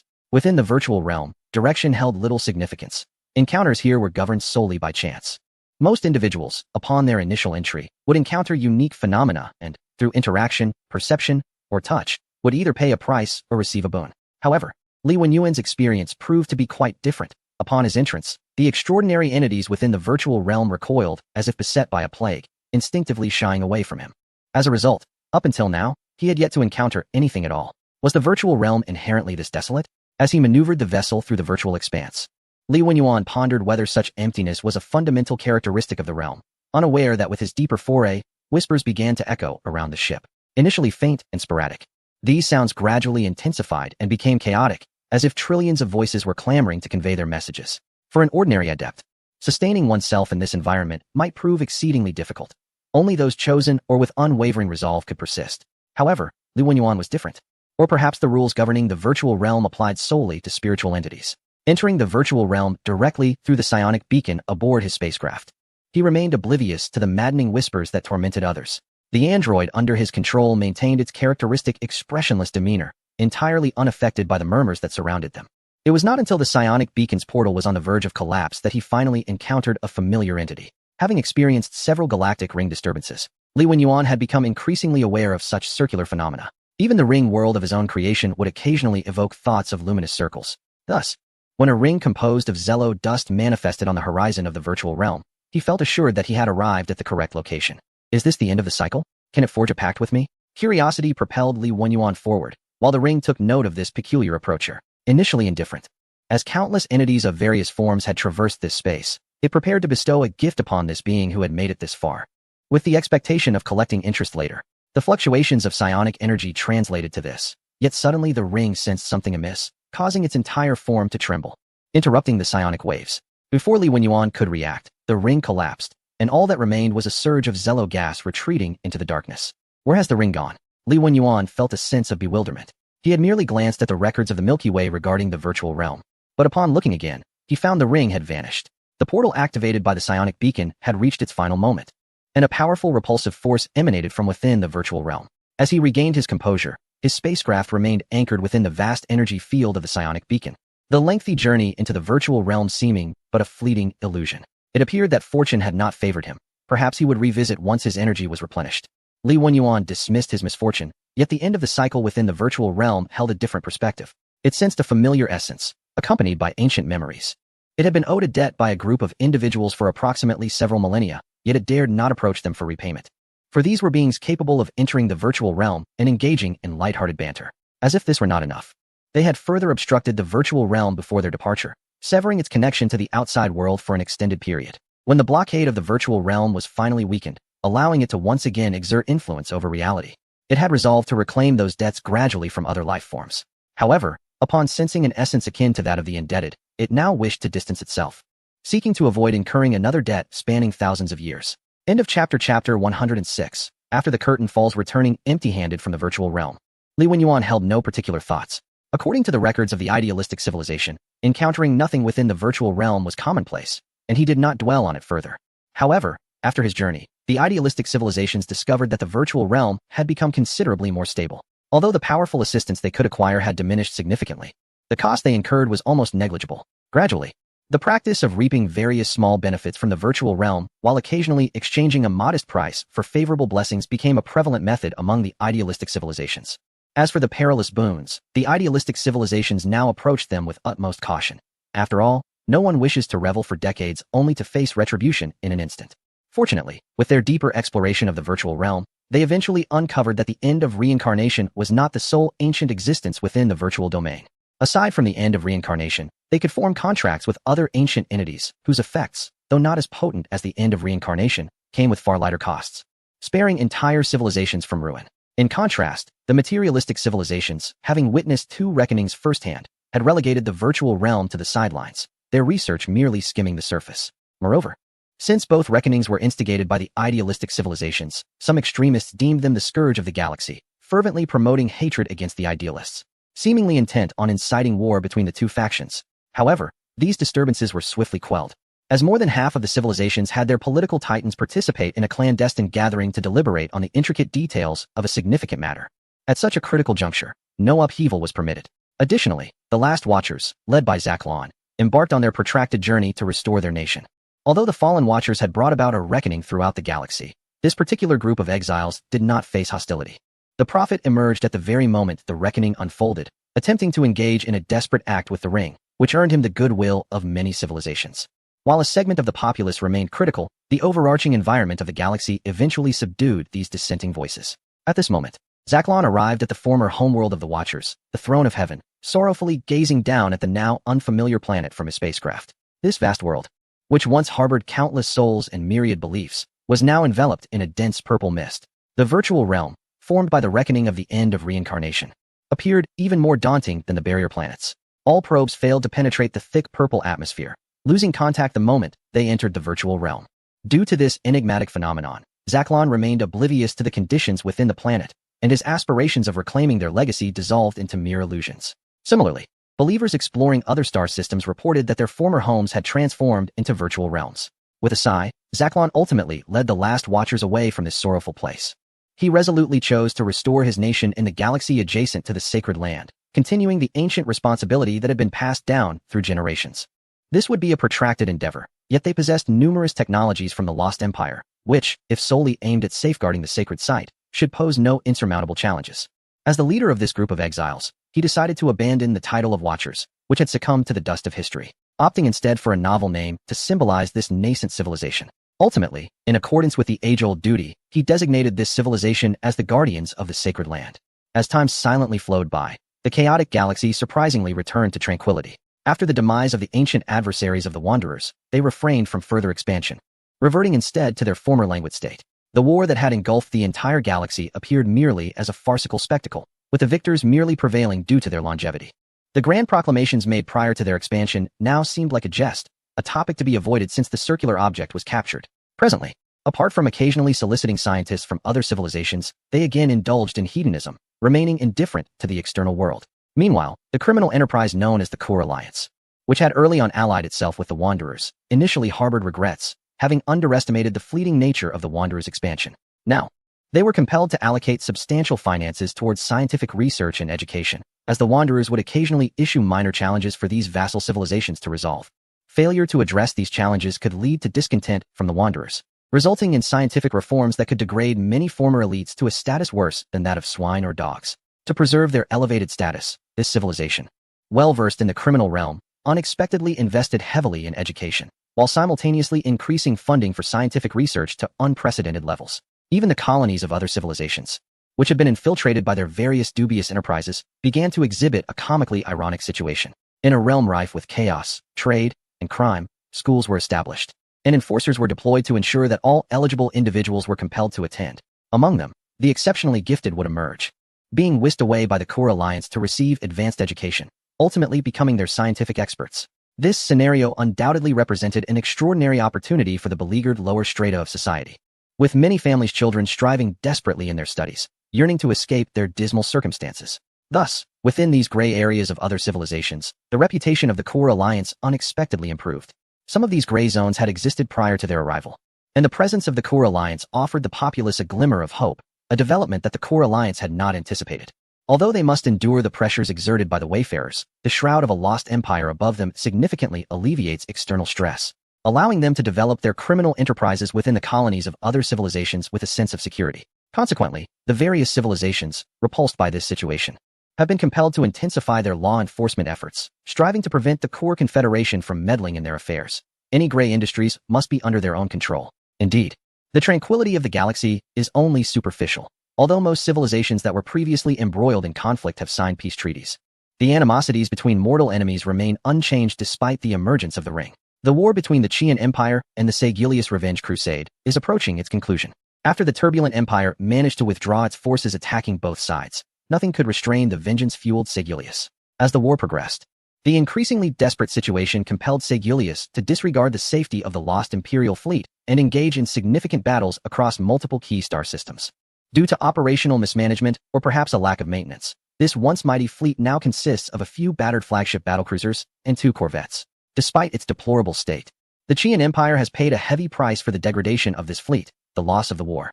Their homeworld has been conquered, and the exiled government of the Qian Empire is now seeking opportunities for restoration among a handful of other monarchies.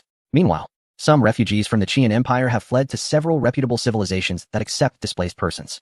Contrary to expectations, many civilizations in the galaxy welcome refugees. At the level of interstellar civilizations, a small influx of refugees does not impose a significant burden. These individuals also represent valuable productivity. Even the indolent cannot thrive, as each civilization possesses its own means to compel these individuals to labor diligently. Although there are interstellar organizations akin to refugee protection agencies that demand these accepting civilizations provide treatment that may even exceed that afforded to their own citizens, the rationale is rather peculiar. These refugees have lost their homes. Do they not deserve better treatment? However, these civilizations remain unaffected by such impotent reproaches. In this age of interstellar existence, with species vastly different from one another, it is already a great mercy not to turn refugees into food, let alone expect better treatment. Most of these refugees are acutely aware of their status. They are merely a group of wanderers striving to demonstrate their worth in hopes of obtaining partial or full citizenship. As for those fools who fail to recognize their situation and have yet to relinquish their former status, there are specialists designated to educate them on the value of labor. Following the destruction of the Qian Empire, the Segulius did not replicate the treatment experienced by their holiday world on any of the Qian Empire's colonial planets. Driven by a fervent desire for vengeance, the populace clamored vehemently for the annihilation of the Qian Empire, demanding the expulsion of its denizens and the obliteration of the entire planet. However, this outcry was ultimately suppressed. Presently, all Qian individuals under the dominion of Segulius have been reduced to mere slaves of the Segulius crusade for retribution. Moreover, those who once served as slaves under the Qian Empire have also fallen into servitude within the realm of Segulius. Only members of their own species are afforded complete civic rights. The harrowing experiences and the blood-soaked conflict with the Qian Empire have imparted a profound understanding to the Segulius. Strength is the sole currency of survival, and the facade of friendship, forged through external concessions, crumbles under the weight of power. In their pursuit of greater strength, they seek to augment their population, even if it necessitates recruiting from their adversaries. This once amicable civilization has transformed into a radical entity, embarking on research into neural implants and genetic modification technologies, aimed at perfecting the control of their vast throngs of slaves, methods previously employed by their recently vanquished foe, the Qian Empire. As for the Turbulence Empire, located in proximity to Segulius, its power has significantly waned due to the emergence of insurgents. The loss of numerous critical resource systems has rendered them incapable of mobilizing their entire military force, as their remaining reserves are insufficient to sustain operations and maintenance. Consequently, after enduring multiple skirmishes with the rebel forces, they were compelled to sign a ceasefire agreement, prioritizing the stabilization of their crumbling domestic economy.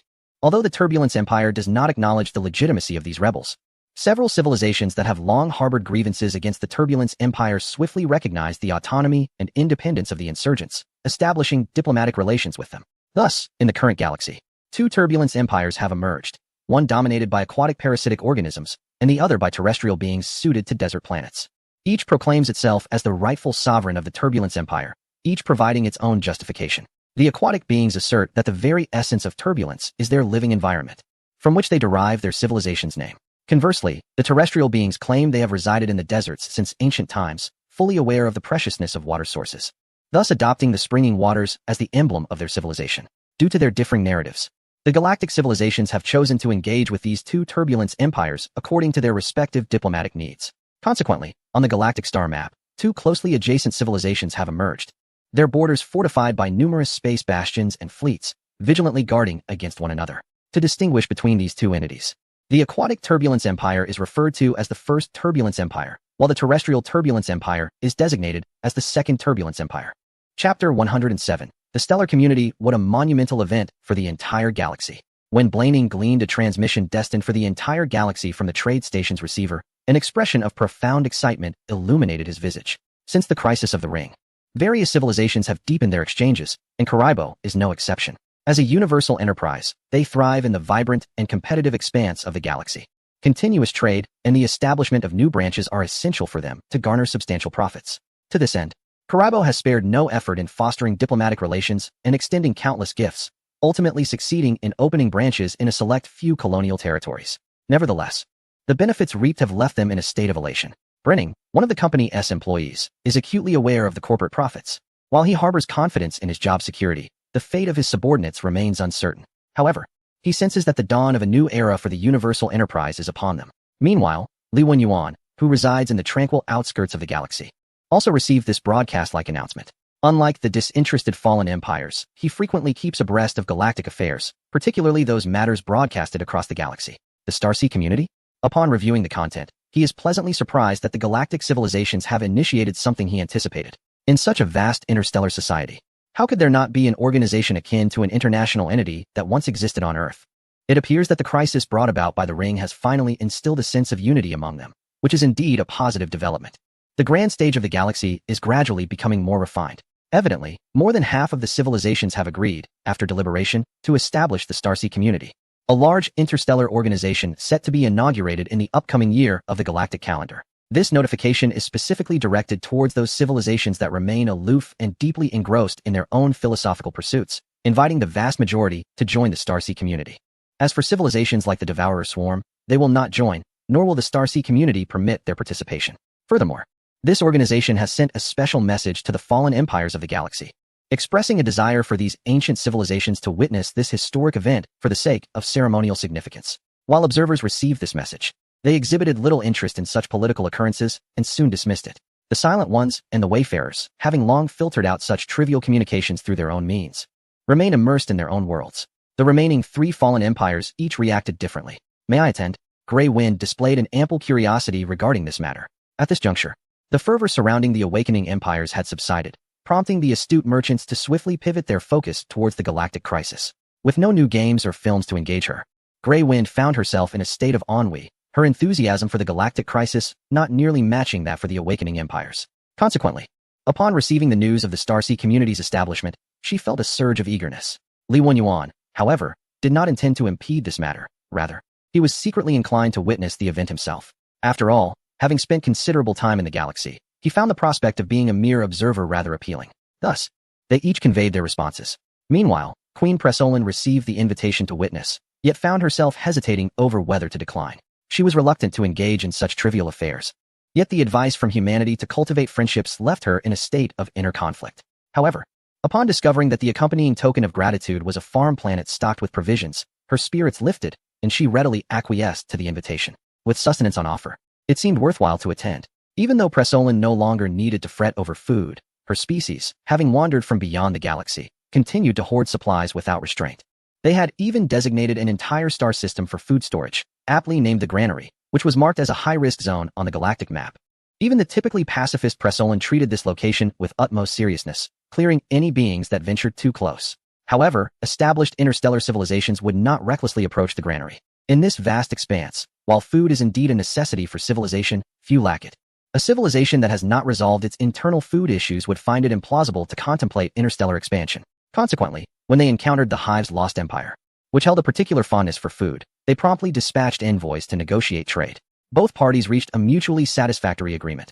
Pressolin secured provisions, alleviating her concerns over hunger, while other civilizations exchanged trivial foodstuffs for invaluable biological materials from Pressolin, propelling advancements in biotechnology.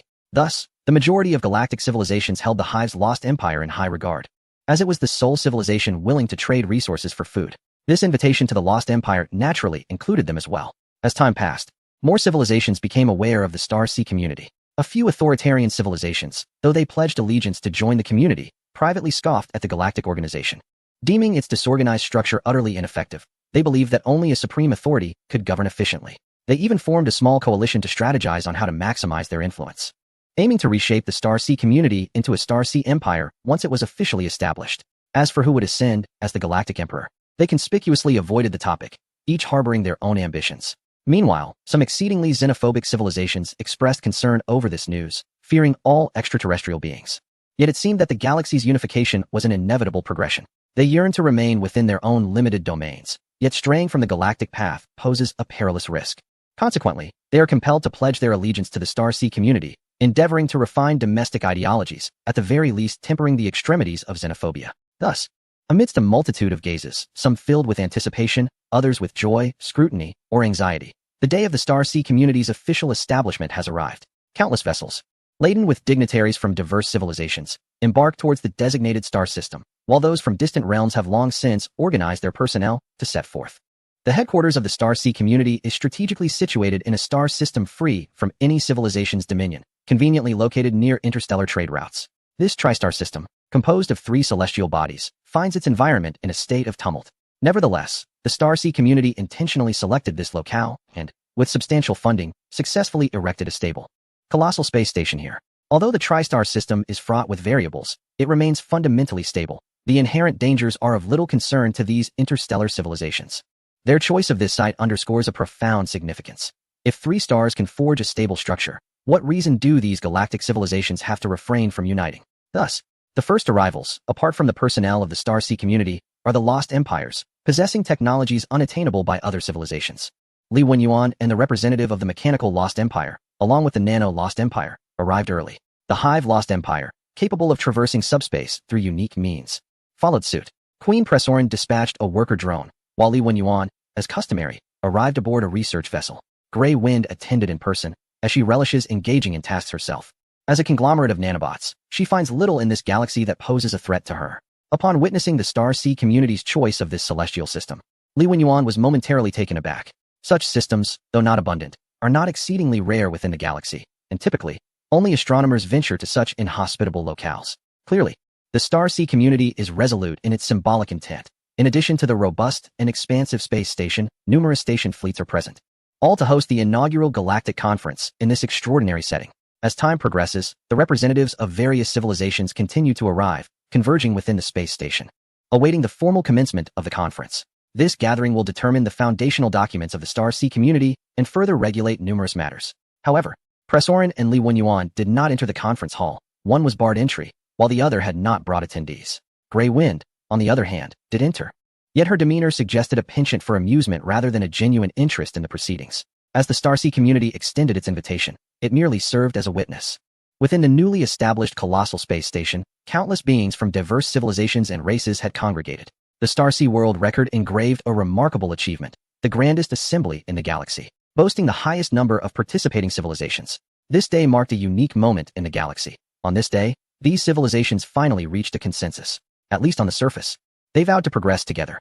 All tensions could be addressed openly, resolved through more temperate means. The initial intention behind the establishment of the Star-Sea community was to uphold stability and order across the galaxy, to minimize inter-civilizational strife. With such vast expanses remaining in the galaxy, there was ample opportunity for collective advancement. Even those civilizations with ulterior motives found their representatives swearing fealty in the same language. Everything appeared to flourish, moving in a positive direction. As the formal declaration of the Star-Sea community was made, an eruption of cheers resounded throughout the space station. The fleets stationed within the system received the news simultaneously, and their main cannons launched pre-prepared celebratory shells, illuminating the once desolate cosmos with vibrant colors, even overshadowing the light of the TriStar. It was a long-awaited jubilation, a true reflection of what the galaxy should embody. However, the number of civilizations participating in this grand event was still insufficient. The galaxy required further endeavors. Li Wenyuan earnestly hoped for an increasingly lively atmosphere here, for he, like humanity in its past, despised solitude. Witnessing this semblance of familial reunion, he could not help but feel that humanity's efforts in forging pathways were indeed well placed. Without the hyperspace lanes enabling countless civilizations to traverse the vast interstellar distances, this galaxy would have grown ever colder, descending into a realm of darkness. In such a scenario, would such scenes even be conceivable? After the jubilation, the purpose of the assembly was brought to the forefront. All civilizations had pressing matters they wished to address at this grand meeting, yet none spoke, instead casting glances at one another, awaiting the first voice to break the silence. Ultimately, the Ember Alliance stepped forward first, proposing the inaugural matter for resolution. Since no one wishes to take the lead, let us be the ones to take the initiative.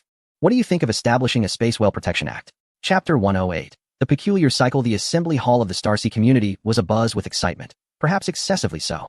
For various reasons, representatives of these civilizations began to clash directly within the meeting space. Had everyone not been making a concerted effort to restrain themselves, it might have devolved into a bloody conflict.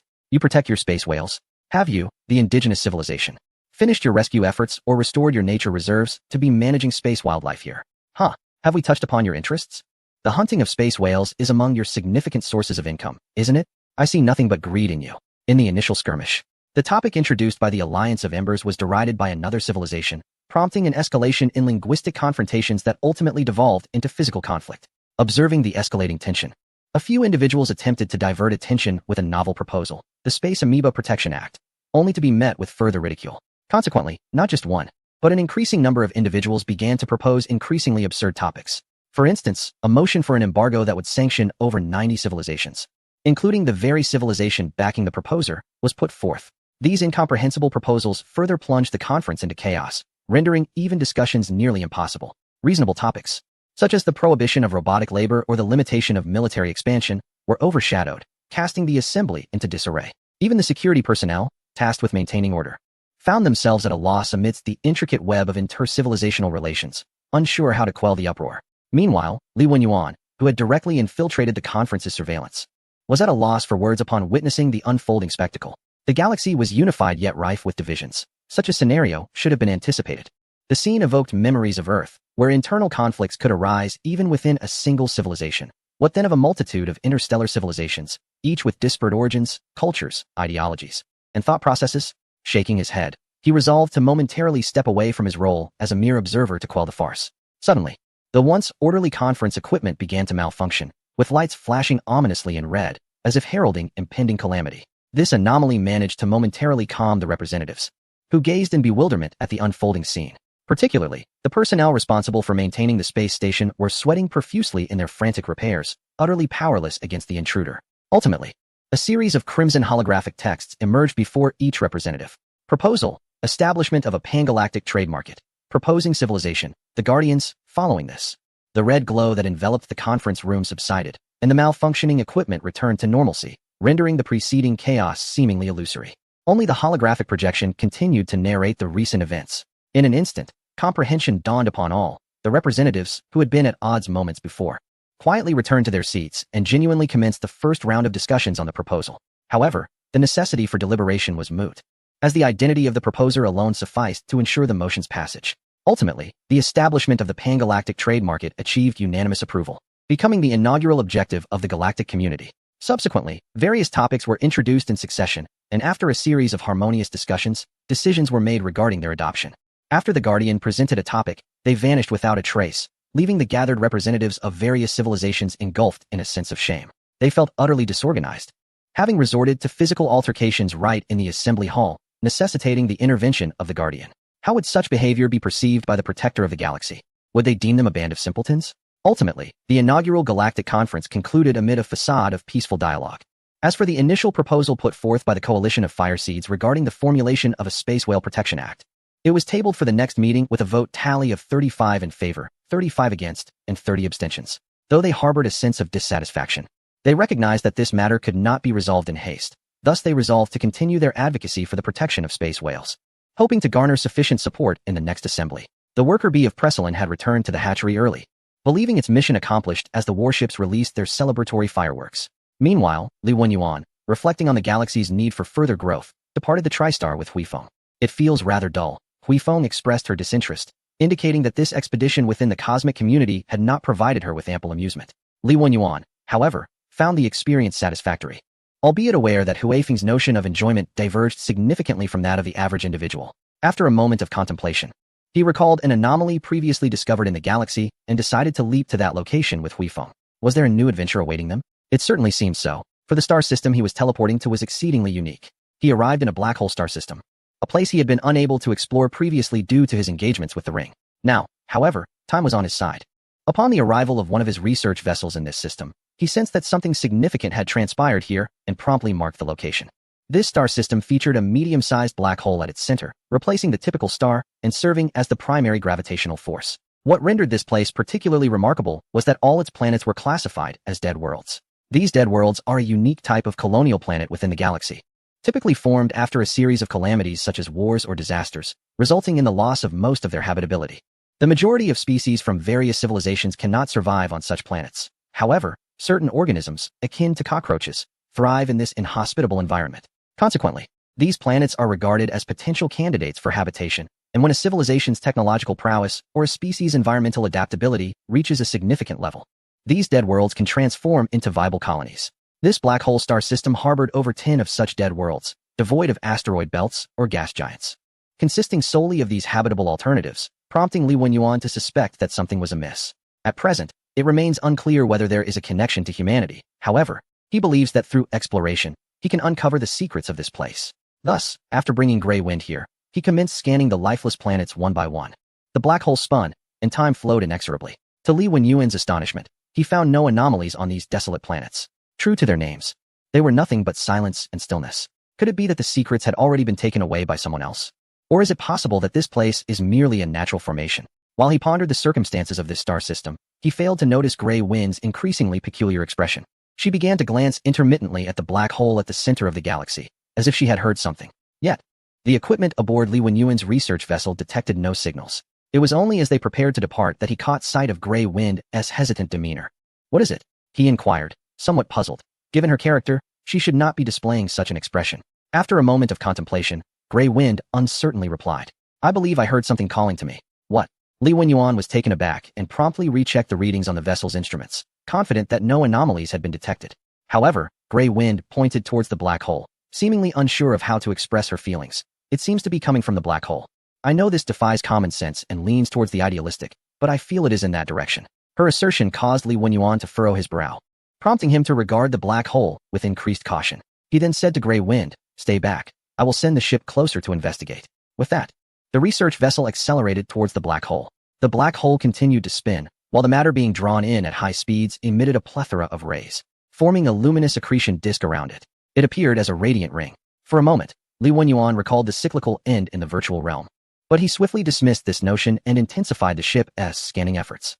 It was not until they reached a perilously close distance that the vessel finally detected a faint yet peculiar signal. This signal seemed ensnared around the black hole, revealing itself only to those brave enough to approach.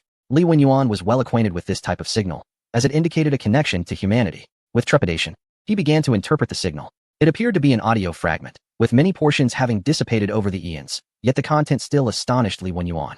The signal interruption has once again manifested. This time, I am the one singled out. Over 10 brave souls have ventured here, yet none have returned. Everyone is imploring me not to proceed, but the instinct of my dying life compels me to embark upon this journey.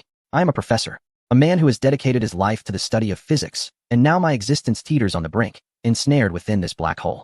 Yet, this could herald a monumental discovery, for I have glimpsed the end of time and the ceaseless cycle. Everything shall be chronicled here.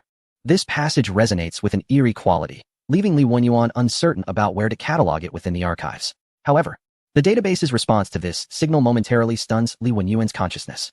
Singular cycle, technological level, 10, description. This is an entire system based on contradictory intuitions, love, and the societal norms that govern them. We do not merely seek to create an impact, we aspire to master it all. The advancement of technology shall know no bounds. We shall enter an infinite loop, continuously elevating ourselves until we can transcend this cycle. Possible technology, none, the chapter concludes. Chapter 109, The Keeper of the Otherworld. The signal, ensnared around the black hole, conceals a technology of level 10, an unexpected revelation for Li Wenyuan. It is noteworthy that his celestial warship and warp engine technology only demand a level 8. Yet, this technology, termed the singular cycle, surpasses both. This piques Li Wenyuan's curiosity about the events that transpired here. In the scant audio recordings, the scientist who transmitted the signal seemingly chose to enter the black hole, gazing upon the glowing mass, shaped by the intense friction of the accretion disk, which faintly reveals its spherical form. A tremor of awe courses through Li Wenyuan. Entering a black hole, a notion that sends shivers down the spine. For such a cosmic entity, emblematic of finality, it is challenging for Li Wenyuan to fathom the fervor and resolve that drove this human scientist to embark on such an irreversible journey. According to the records, more than one individual has entered the black hole. Yet, what compelled them? He recalls the mention of the signal interruption reoccurring, followed closely by the namesake. What reappeared? A phenomenon? A being? Or some incomprehensible existence? Does the pursuit of this secret demand countless sacrifices, even from the humans of that era? He reflects, ultimately recalling the recent anomaly of the gray wind. If that is the case, was she the one singled out? But to name a nanobot conglomerate? Li Wenyuan gazes into the black hole, uncertain of the expression he should wear. Although the entity known as the gray wind often operates under the guise of a human form, it is fundamentally a shell composed of countless minuscule nanobots. Its true essence lies within a vast assembly of nanobots capable of forming a civilization, residing in a distant star cluster. The so-called directive implies that she should deploy this entire legion of nanobots, but regardless of the circumstances, Li Wenyuan could never permit Grey Wind to embark on such a one-way journey, nor did Grey Wind herself express any desire for it. After distancing herself from the black hole, Grey Wind inquired anxiously, "Have you made any discoveries? Was it a ghost who called out to me?" Her expression suggested she was not jesting. She seemed genuinely convinced that a specter was beckoning her. Perhaps her recent fascination with paranormal games heightened her sensitivity to such matters. Can nanobots perceive electronic phantoms? It is best not to dwell on such notions. After all, it is all rooted in science. Although Li Wenyuan was uncertain about what lay within the black hole, he knew that humanity had ventured inside and managed to leave behind a fragment of information, which reinforced his conviction that it must still adhere to scientific principles. Grey Wind appeared to exhale in relief, yet she occasionally cast glances toward the black hole, perhaps indicating that she would grow increasingly attuned to it in the days to come. Nevertheless, this location was rather splendid. What might be inhospitable to most species was of no concern to robots. With its numerous desolate planets, this place could serve as a magnificent cosmic natural wonder. He contemplated establishing a stellar base here, considering the remnants of humanity that lingered and the secrets of the black hole that remained shrouded in mystery. He resolved to seize this territory to facilitate the monitoring of any anomalies. Thus, within the galactic map, a new enclave belonging to the lost empire of machines emerged. Civilizations had grown accustomed to such developments. They had long recognized that the Guardians consistently erected stellar bases in previously overlooked regions to assert their dominion. They understood that something unique about these locations captured the Guardians' attention, yet all remained taciturn regarding the matter. When traversing these areas, they merely cast a distant glance before hastily departing, anxious to avoid provoking the Guardians. After all, aside from a few core star systems that remained off-limits, most territories were perpetually open, and none wished to incur a permanent closure of borders due to mere curiosity. Such an outcome would not only diminish certain convenient pathways, but could also invite hostility, an eventuality no civilization desired.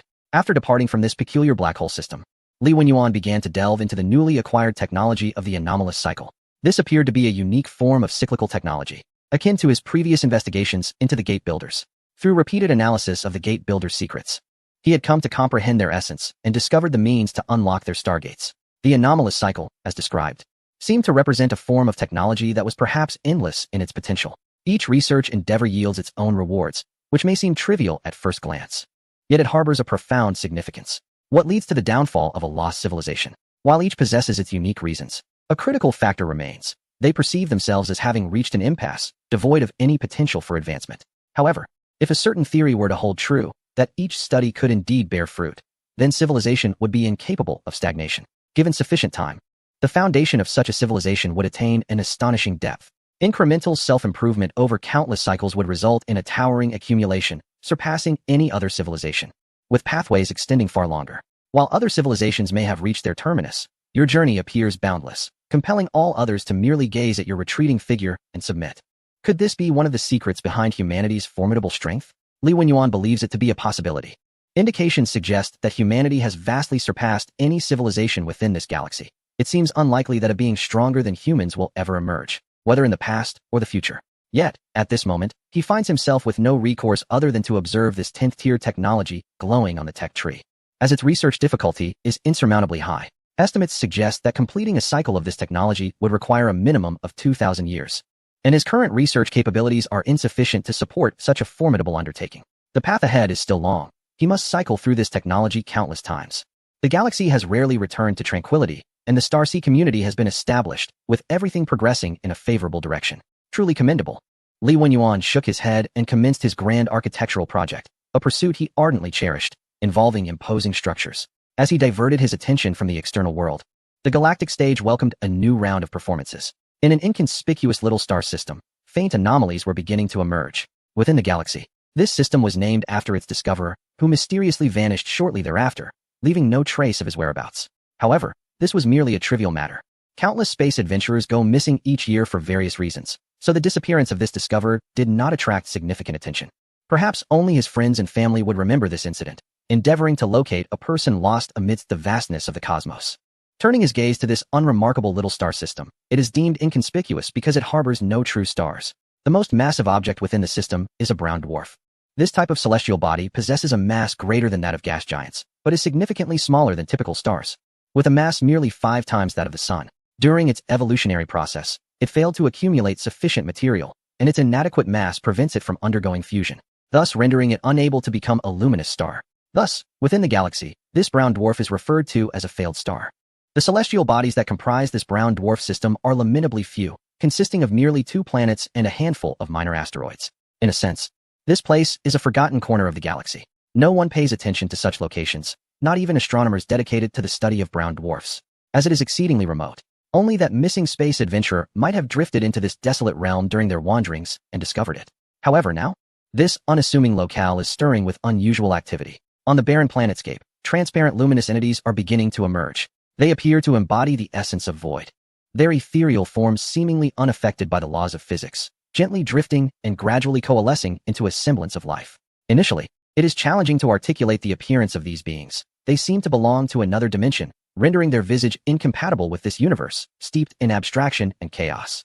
Yet, perhaps the toll of maintaining such a form is excessively burdensome, compelling them to adapt to the local rules, eventually taking on the guise of galactic life.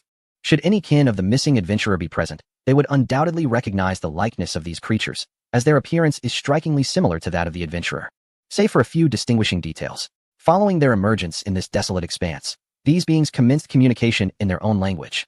At first, it was unlike any spoken in the current galaxy, echoing the confusion and abstraction of their prior forms.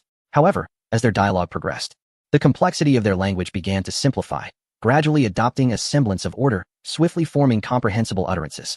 I can sense the once solid spatial fabric weakening anew. Evidently, the technology for fracturing the structure of space-time has been misused once more. Perhaps an opportunity arises. Opportunity? Among these beings, some displayed palpable disdain towards this notion. You awakened us for this. Have you forgotten how those dreadful demons seized our companions to serve as expendable resources for the expansion of spacetime?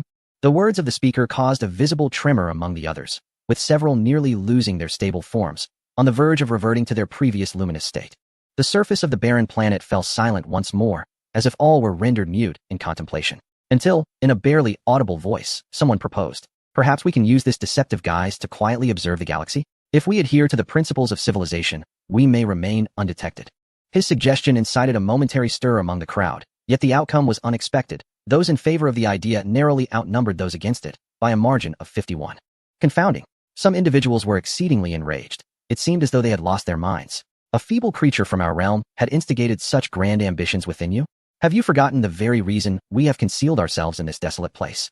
However, before further discourse could ensue, another interjected. Their lives are not eternal, nor will their civilization endure. This is the essence of this dimension. Though they were once formidable, this particular group of people has since vanished. The visions gleaned from the memories of that creature indicate that this is our prime opportunity. Even if they have not truly disappeared, merely relocated. As long as we can seize sufficient energy before their return, we too can open a portal and escape this accursed locale. Insanity. Utter madness. I refuse to partake in your folly. I shall remain here until this universe returns to silence. The dissenting voice furiously turned to leave, only to witness the radicals spring into action, swiftly eliminating the numerous opponents and absorbing their dissipating energy. A group of cowardly individuals, terrified to their core. We are not seeking your consent, but merely informing you. Those of you who have lost your desires are unworthy of being our companions. Let your body serve as the initial resource for our expansion. End of chapter 110. The story of infiltration following the stabilization of the galaxy. Cultural and entertainment ventures began to flourish. Recently, the burgeoning popularity of horror tales caught the attention of astute entrepreneurs, swiftly leading to the establishment of a stable industry chain. Have you heard? The recent phenomenon online, the galaxy's top 10 unsolved mysteries, seems to be connected to the area we are about to traverse. A tourist spaceship brimming with visitors housed two young extraterrestrial travelers engaged in a discussion about the recently popular unsolved mysteries of the galaxy. Their vessel was originally destined for a zoo galaxy, but an inexplicable particle storm in the intervening star system necessitated a detour to their intended destination. Isn't it said that countless ships have mysteriously vanished in this very location? Even the discoverer of that galaxy has gone missing. Had I known we would pass through here, I would have abstained from this journey altogether. They continued their anxious discourse, their faces etched with concern, genuinely fearful of unforeseen calamities. At that moment, an adventurous soul, seemingly well-versed in the ways of the universe, overheard their conversation and confidently interjected. All of that is fabrication. I have traversed this star region numerous times, and as one of the busiest trade routes in the cosmos, how could such baseless vanishing incidents occur? He tirelessly flaunted his knowledge before the two young extraterrestrial ladies, even ostentatiously producing his asteroid-level adventure certificate, a document easily acquired with sufficient funds. The two young ladies appeared captivated by his grandiose demeanor, eagerly bombarding him with questions. The adventurer relished the adulation he received, gradually being led by two extraterrestrial maidens into their chamber, seemingly eager to hear more of his grand tales of adventure. This unexpected attention left him astonished. He believed his romantic fortunes were finally on the rise. Although their species differed, he had always been open-minded and, buoyed by effective reproductive isolation, felt no burden. However, just as he was poised to showcase his prowess, the chamber door locked behind him, plunging the room into dimness. Still seeking thrills? I assure you, I will not go easy on you, echoed the ominous words, but he remained oblivious to the gravity of the situation. His amateur adventuring having dulled his sense of impending danger. The room reverberated with chaotic and malevolent noises that mimicked his own words. Before he could comprehend what was happening, the two extraterrestrial maidens transformed into luminous entities, enveloping him entirely. Mere seconds later, the adventurer vanished without a trace, leaving no evidence of his presence.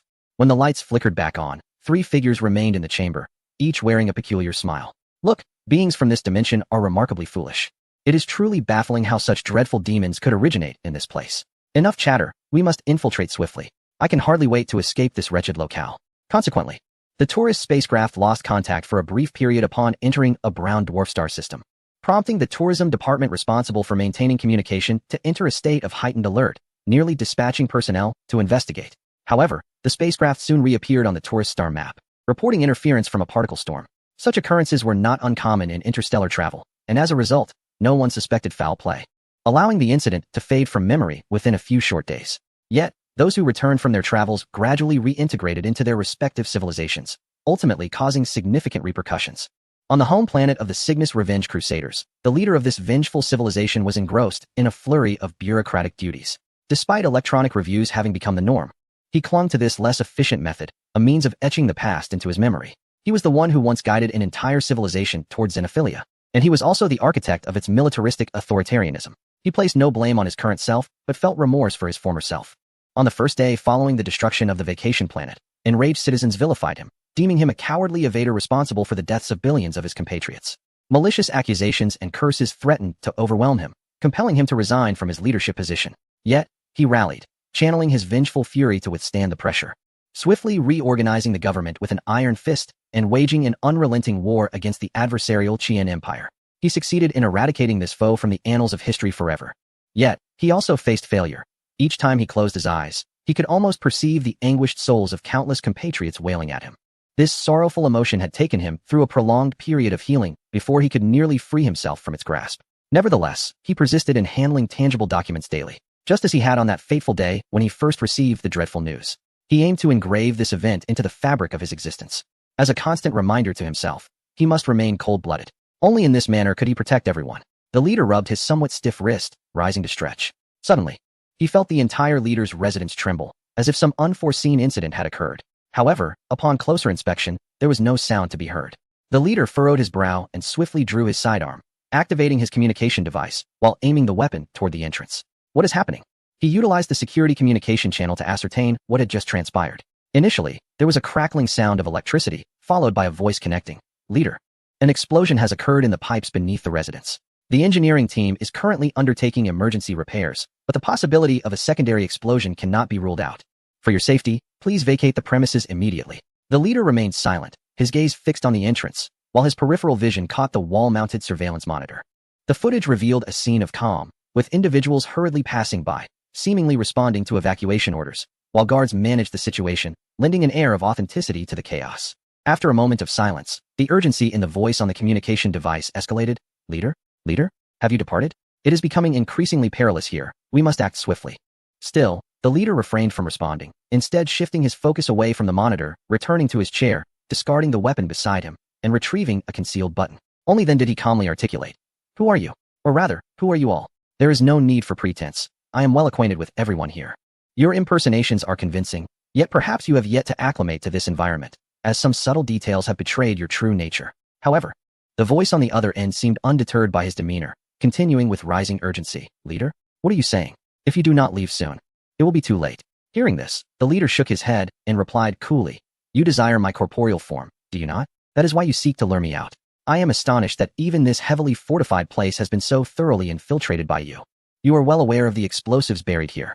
I am uncertain of what kind of beings you are. But it seems that your method of consuming others' flesh to extract memories and replicate an identical visage is one of your capabilities. Do you seek to control the leaders of various civilizations and engage in sinister deeds? Such terrifying beings you are. If you desire my flesh, then come and take it yourself. The individual on the other side of the device seemed taken aback by the outcome. After a considerable pause, he responded in a harsh tone. I never anticipated that this dimension would not be entirely populated by fools. But do not rush. Your turn will come soon. As his words echoed, footsteps resonated from outside the door. Meanwhile, the leader remained calm, gripping the button that would ignite the explosives, constantly relaying the secrets he had uncovered through the transmitter within the room. He was uncertain to what extent the outside world had been infiltrated. Yet he believed that someone would eventually recognize these anomalies, and he would strive to communicate all the information he could gather. Thus, when the door swung open, he lifted his gaze and was met with a sight that made his pupils constrict. It was not some bizarre creature or a grotesque scene, but a familiar figure, one of the closest individuals in his past. It was a person who had perished long ago on a holiday planet, a victim of that calamity. This assistant, who had absorbed his ideologies from birth and swiftly embraced xenophilia, was, in fact, his son. He had originally envisioned nurturing his son to be his successor. But after issuing a vacation order, he had unwittingly consigned his beloved kin to perdition. This was the deepest regret buried within him, a remorse he had wished to express countless times. Yet all he witnessed in dreams were blood-stained skies and frantic inquiries. My father, no. I must address you as leader in formal settings. What do you think of my work? The expressions and tones of the figure before him were so vividly lifelike. It was as though a real person stood before him. This scenario momentarily plunged the leader into a state of bewilderment. He contemplated whether to continue down this path. Even if consumed or replicated, his memories would endure within these beings. Perhaps then, he could achieve what he had never managed to accomplish, even if only within the memories of others. His grip on the button slackened slightly, as if his resolve had begun to waver. Yes, Father, join me, join us. Join the higher realms. You shall live with me eternally. even if only as a collection of memories. The voice of the figure before him coaxed gently, and these beings from other dimensions appeared to have acclimatized to this world, mimicking it with astonishing realism. The leader's voice trembled, his demeanor becoming increasingly unsteady. Are you truly alive? Where have you been? I have searched for you endlessly, even in my dreams. Seeing the imitation take effect, the figure continued to tempt him. Indeed, I am alive. I have ascended to the higher dimensions. This is an eternal realm, free from enemies and hatred, where all can live in peace and prosperity. Is that so? Have you come to find me now? It has been quite some time since you last visited me. I almost believed you had vanished. Of course, I, along with our companions, have come for this very purpose. Upon joining us, we shall unlock the portal to another dimension and return to our homeland, to that realm of joy. The voice of the imitative being grew increasingly divine, drawing nearer to the leader, mere moments away from enveloping this obstinate individual in the luminous embrace of the other world. However, just as its hand was about to make contact with the leader, the expression of this supreme leader of the Sigilius abruptly turned frigid, rendering the preceding events mere illusions. From another dimension? Or perhaps a higher plane? And what of the portal? He mused to himself as he pressed the button in his hand. An explosion erupted, shaking the very foundation of the building. The being before him momentarily froze, its expression contorting to reveal the radiant, hollow form concealed beneath its exterior. The bomb within the leader's residence was originally intended as a final resort after their defeat in the battle against the Qian Empire. Although they had emerged victorious, the explosives remained intact under his command, a reminder of this moment. Initially conceived as a memorial to their glorious triumph, never intended to be activated, it now unexpectedly served its purpose. Amidst the leader's calm demeanor, a flicker of relief surfaced. He was weary, and it was time to reunite with his kin. Days later, the entire galaxy was thrown into tumult. Nearly every civilization experienced widespread rebellion, orchestrated by countless unknown entities. They launched assaults across the galaxy. Yet this was merely a fade. It appeared they were preparing a grand scheme before departing this universe. Nevertheless, some civilizations remained unscathed. The Lost Empire, of course, required no further mention, and all sentient machines and hive civilizations also exhibited no signs of infiltration. The Turbulence First and Second Empires each employed their own methods to detect intruders, fortifying themselves against potential breaches. Beyond these civilizations, there existed Sigilius and a few others who, with the aid of select sacrifices, successfully minimized the impact of the infiltration and were among the first to sound the call to war. End of chapter. Chapter 111. The Silent No More Fellow Citizens of the Galaxy. Our galactic home is presently besieged by a group of despicable and shameless external invaders. Our leader has fallen victim to their infiltration. Yet, prior to his sacrifice, he managed to convey some intelligence regarding these external aggressors. In the name of preserving peace in the galaxy and avenging the fallen, we hereby disclose the following information. They are beings from higher dimensions or alternate realities, possessing the capacity to devour others, read their memories, and replicate identical individuals. Their objective appears to be an escape from this world, necessitating the construction of a portal. Everything we have encountered is a grotesque scheme devised by them to facilitate their departure from here. Now, we shall fight them to the bitter end. The galactic dispatch from the vengeful crusaders of Sigilius swiftly disseminated throughout every civilization, providing much-needed direction to the interstellar societies beleaguered by inexplicable insurrections. The rebellion began to be quelled, and research into preventive infiltration technologies intensified. During this process, the turbulent Second Empire shared their methods for identifying infiltrators, expediting the resolution of the infiltration issue while also garnering goodwill. In the wake of the impending crisis, the Starsea community convened an emergency meeting, promptly retracting the contentious Space Amoeba Protection Act and shifting their focus to strategies for addressing the current threat. Thus far, no response from the Lost Empires has materialized regarding this crisis. However, as members of the Starsea, they understand the necessity of relying on their own strength rather than waiting for intervention from the Lost Empires. They are acutely aware that depending solely on others' assistance will likely lead to failure. Consequently, the first order of business was for all member nations of the Starsea community to immediately open their borders to facilitate the gathering and movement of fleets. Subsequently, the newly integrated mechanical civilization and hive civilization, which had yet to fully acclimate to the Starsea community, also consented to this requirement. Recognizing that this is a collective crisis, following a series of discussions, in accordance with Sigilius' declaration, they resolved to designate the group of adversaries from other worlds as world breakers, officially labeling them as a galactic threat. Every location exhibiting traces of the world breakers was urgently marked and shared across the galaxy.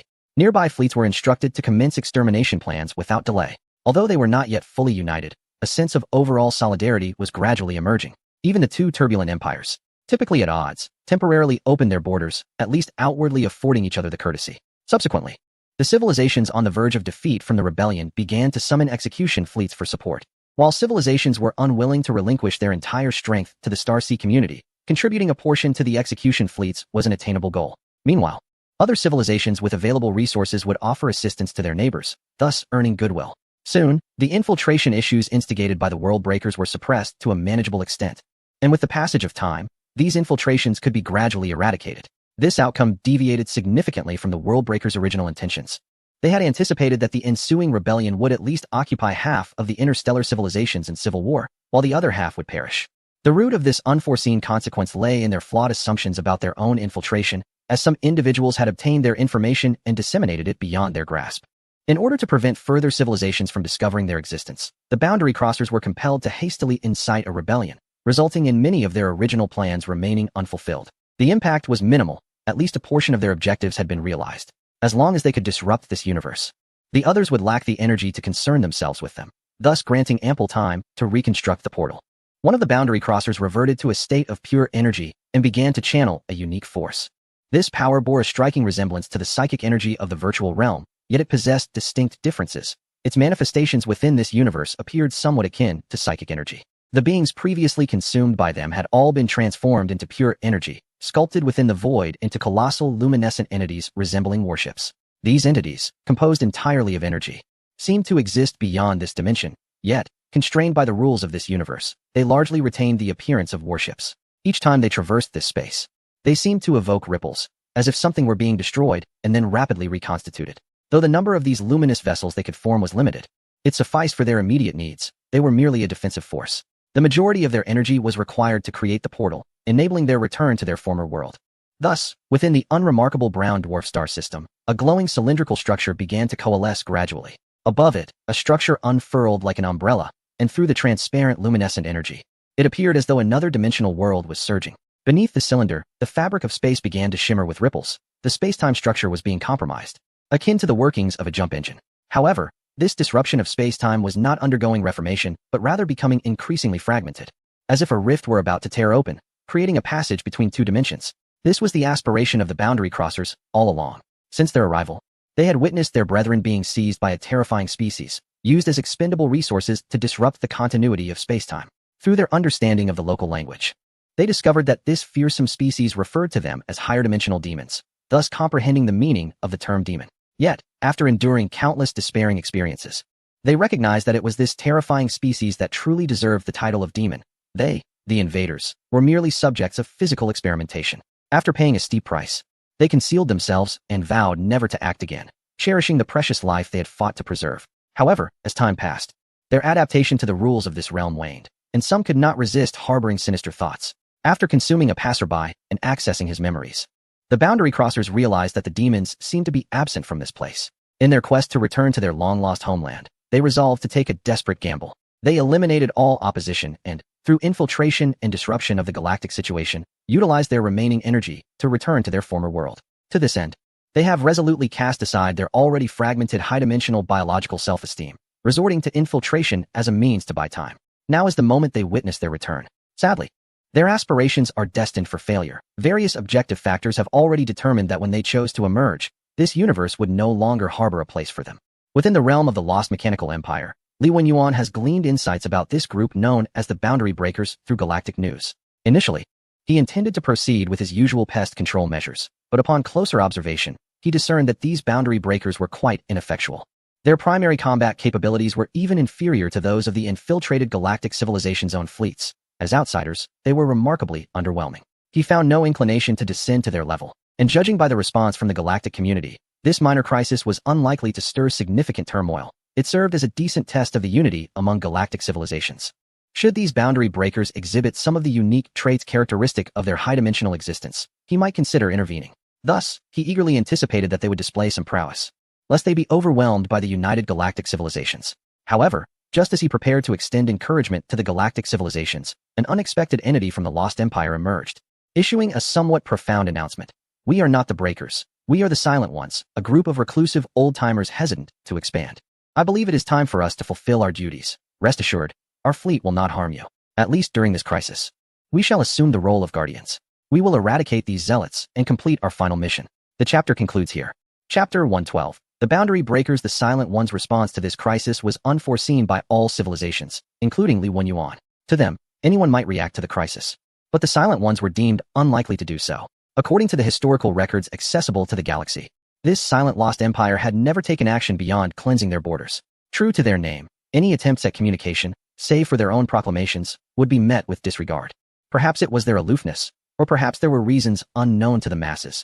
In any case, no civilization anticipated a response from this lost empire. They believed that only a genuine threat looming over them would spur their actions, akin to those civilizations that encroached upon their borders. The situation has taken an increasingly intriguing turn. Li Wenyuan observed the galactic dynamics with keen interest, growing curious about the origins of this silent lost empire. Without the need for intuition or other forms of evidence, based on his extensive experience within the galaxy, he felt that over 95 of the anomalous events were somehow related to humanity. He is now pondering the sudden upheaval and the enigmatic relationship that the Silent One, who has bizarrely emerged as a crisis fighter, will have with humanity. The scene shifts to the Star Sea community, where representatives from various civilizations have gathered. They were originally engaged in discussions on how to navigate this crisis when the announcement from the Silent One left them momentarily speechless, particularly the Flame Alliance. Their civilization had once faced near annihilation at the hands of the Silent One, and even now, they dare not reclaim their true homeworld, a habitable planet situated right on the border of the Silent One's domain. It would be disingenuous to claim they harbor no resentment towards the Silent One. However, in the face of such a civilization far mightier than their own, they have no choice but to swallow their pride. After all, the Silent One has at least granted them a sliver of survival, albeit at the cost of reverting their civilization back to a primitive state. In strict terms, this group of Flame Alliance has become disconnected from their former civilization. Yet, the fact that the cold and unfeeling Silent One has now assumed the role of a guardian leaves the Flame Alliance at a loss for words. The galaxy is not merely black and white. The majority of civilizations reside in shades of gray. Even the Flame Alliance itself harbors certain undisclosed darkness. A rule of engagement in the interstellar age. Lacking the power to alter this rule, they must adapt. The Flame Alliance understands this principle, and thus, in the face of the Silent One, now a crisis fighter dispatching a fleet of warships across the galaxy, they express their agreement. It is somewhat unexpected. The seemingly amiable observer has shown no reaction, while the most indifferent Silent One and the most elusive guardian choose to confront the crisis. Indeed, perhaps the observer perceives the birth and destruction within the galaxy as part of its grand observation. This crisis may, in their eyes, serve as a test. Who knows? Perhaps they will refrain from intervening until the galaxy has decayed to a certain extent. Such is the nature of a noble, yet fallen empire. Let us not speak recklessly. The assistance provided by the observer has been considerable. We cannot dismiss their contributions based on a few crises. Let us first discuss how to coordinate with the Silent One. Thus, the Starsea community commenced a new round of discussions regarding the galactic threat posed by the Rift Breakers. Although they deliberated on how to cooperate with the Silent One, this formidable fallen empire does not actually require their collaboration. Or rather, this group of invading Rift Breakers is simply too feeble. Relying solely on the dilapidated remnants of current galactic civilizations will not suffice to halt the advance of the Silent One. The Silent One's focus is not on the infiltrated insurgents, but rather on certain critical nodes that remain undetectable to ordinary civilizations. They seem remarkably familiar with this enemy, able to pinpoint the ruling entities within the insurgents with precision at every jump, leading to overwhelming confrontations. Through observation stations, various civilizations have witnessed the true nature of their infiltrated adversaries. On a battlefield somewhere, the fleet of the Silent Ones has made its transition to this location. The chaotic arena is interwoven with various factions, including insurgents, defenders, and reinforcements. However, upon their arrival, the Silent Ones immediately locked onto a small, unremarkable corvette that had previously gone unnoticed. This vessel, seemingly insignificant amidst the turmoil, suddenly became the target of a concentrated assault from the Silent One's fleet. Countless brilliant beams of light traversed the void, sweeping across the chaotic battlefield and precisely enveloping the corvette. Caught off guard, the ship appeared to be engulfed by a sea of light, as if it were on the verge of vanishing entirely. Yet, an astonishing spectacle ensued. The corvette, which should have conformed to the shape of other vessels, instantaneously became ethereal and transparent, its form seeming utterly incongruous within the fabric of the universe.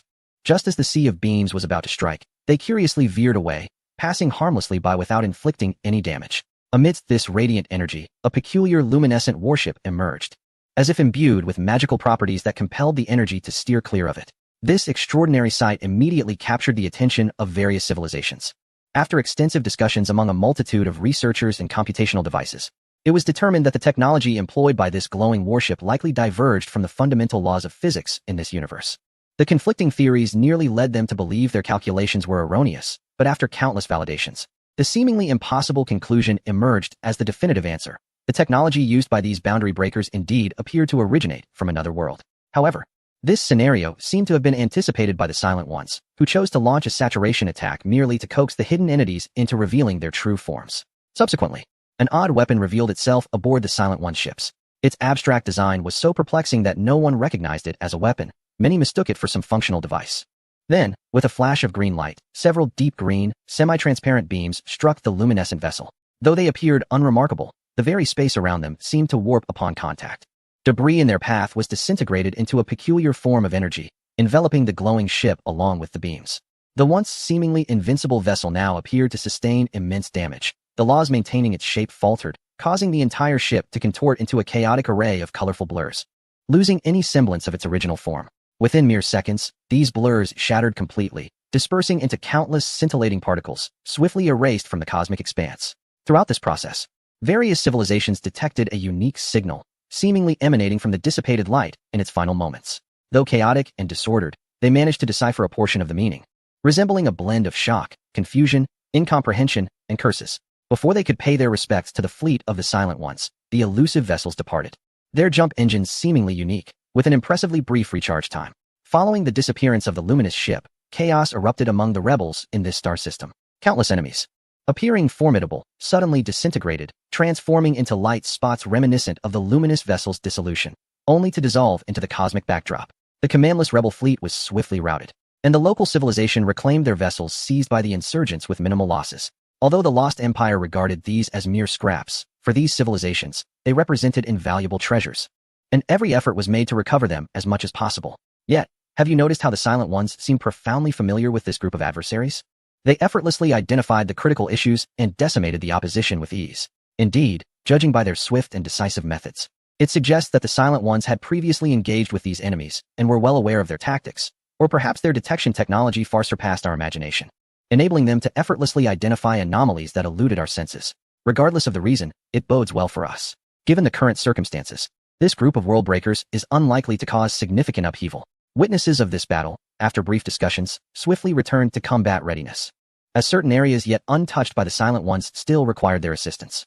Consequently, as the fleet of the Silent Ones traversed the galaxy, the civilizations gradually resolved their infiltration issues and promptly embarked on the quest to uncover the origins of these world breakers. For an enemy possessing such formidable infiltration capabilities, they sought to eliminate them decisively and thoroughly.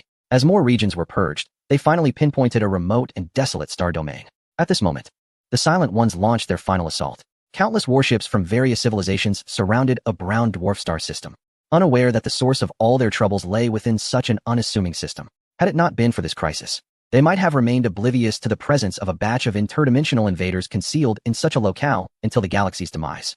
They had intended to engage, but the Silent Ones, in a rare gesture, advised them against participating in this battle, for the enemy's weaponry was exceedingly powerful, rendering their vessels mere fodder. It was wiser to conserve their strength rather than expend it in a conflict that did not belong to them. Although being referred to as scraps was somewhat disheartening, the galactic civilizations dutifully maintained their positions in the peripheral star systems, preventing any potential fugitives from escaping. Although entry was prohibited, all observation devices were directed towards this location, and curiosity abounded regarding the connection between this group of boundary breakers and the current Silent Ones of the Lost Empire. Consequently, images of the conflict began to circulate across countless civilizations' networks.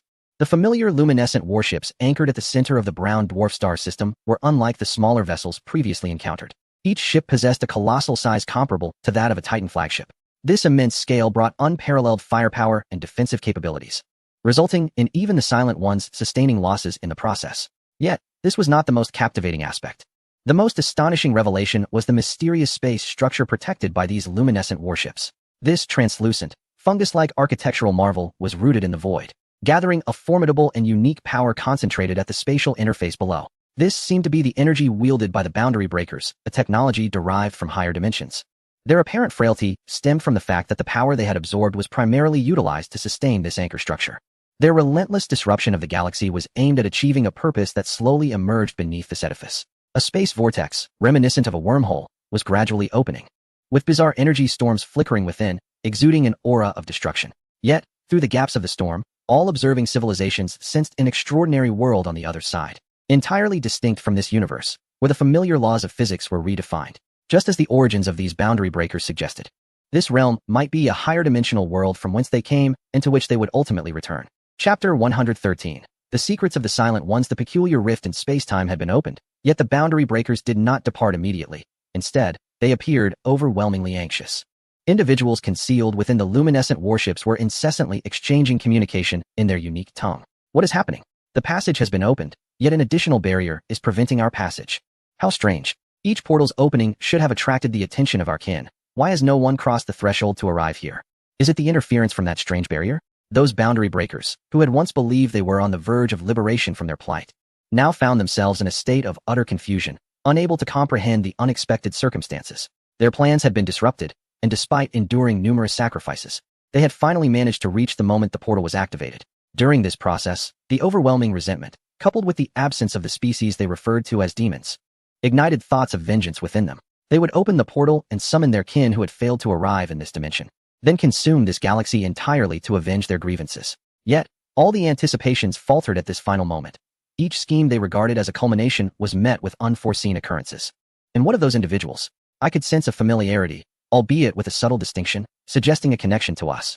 Another boundary breaker pointed out the civilization relentlessly assaulting their defenders, bewilderment saturating their discourse.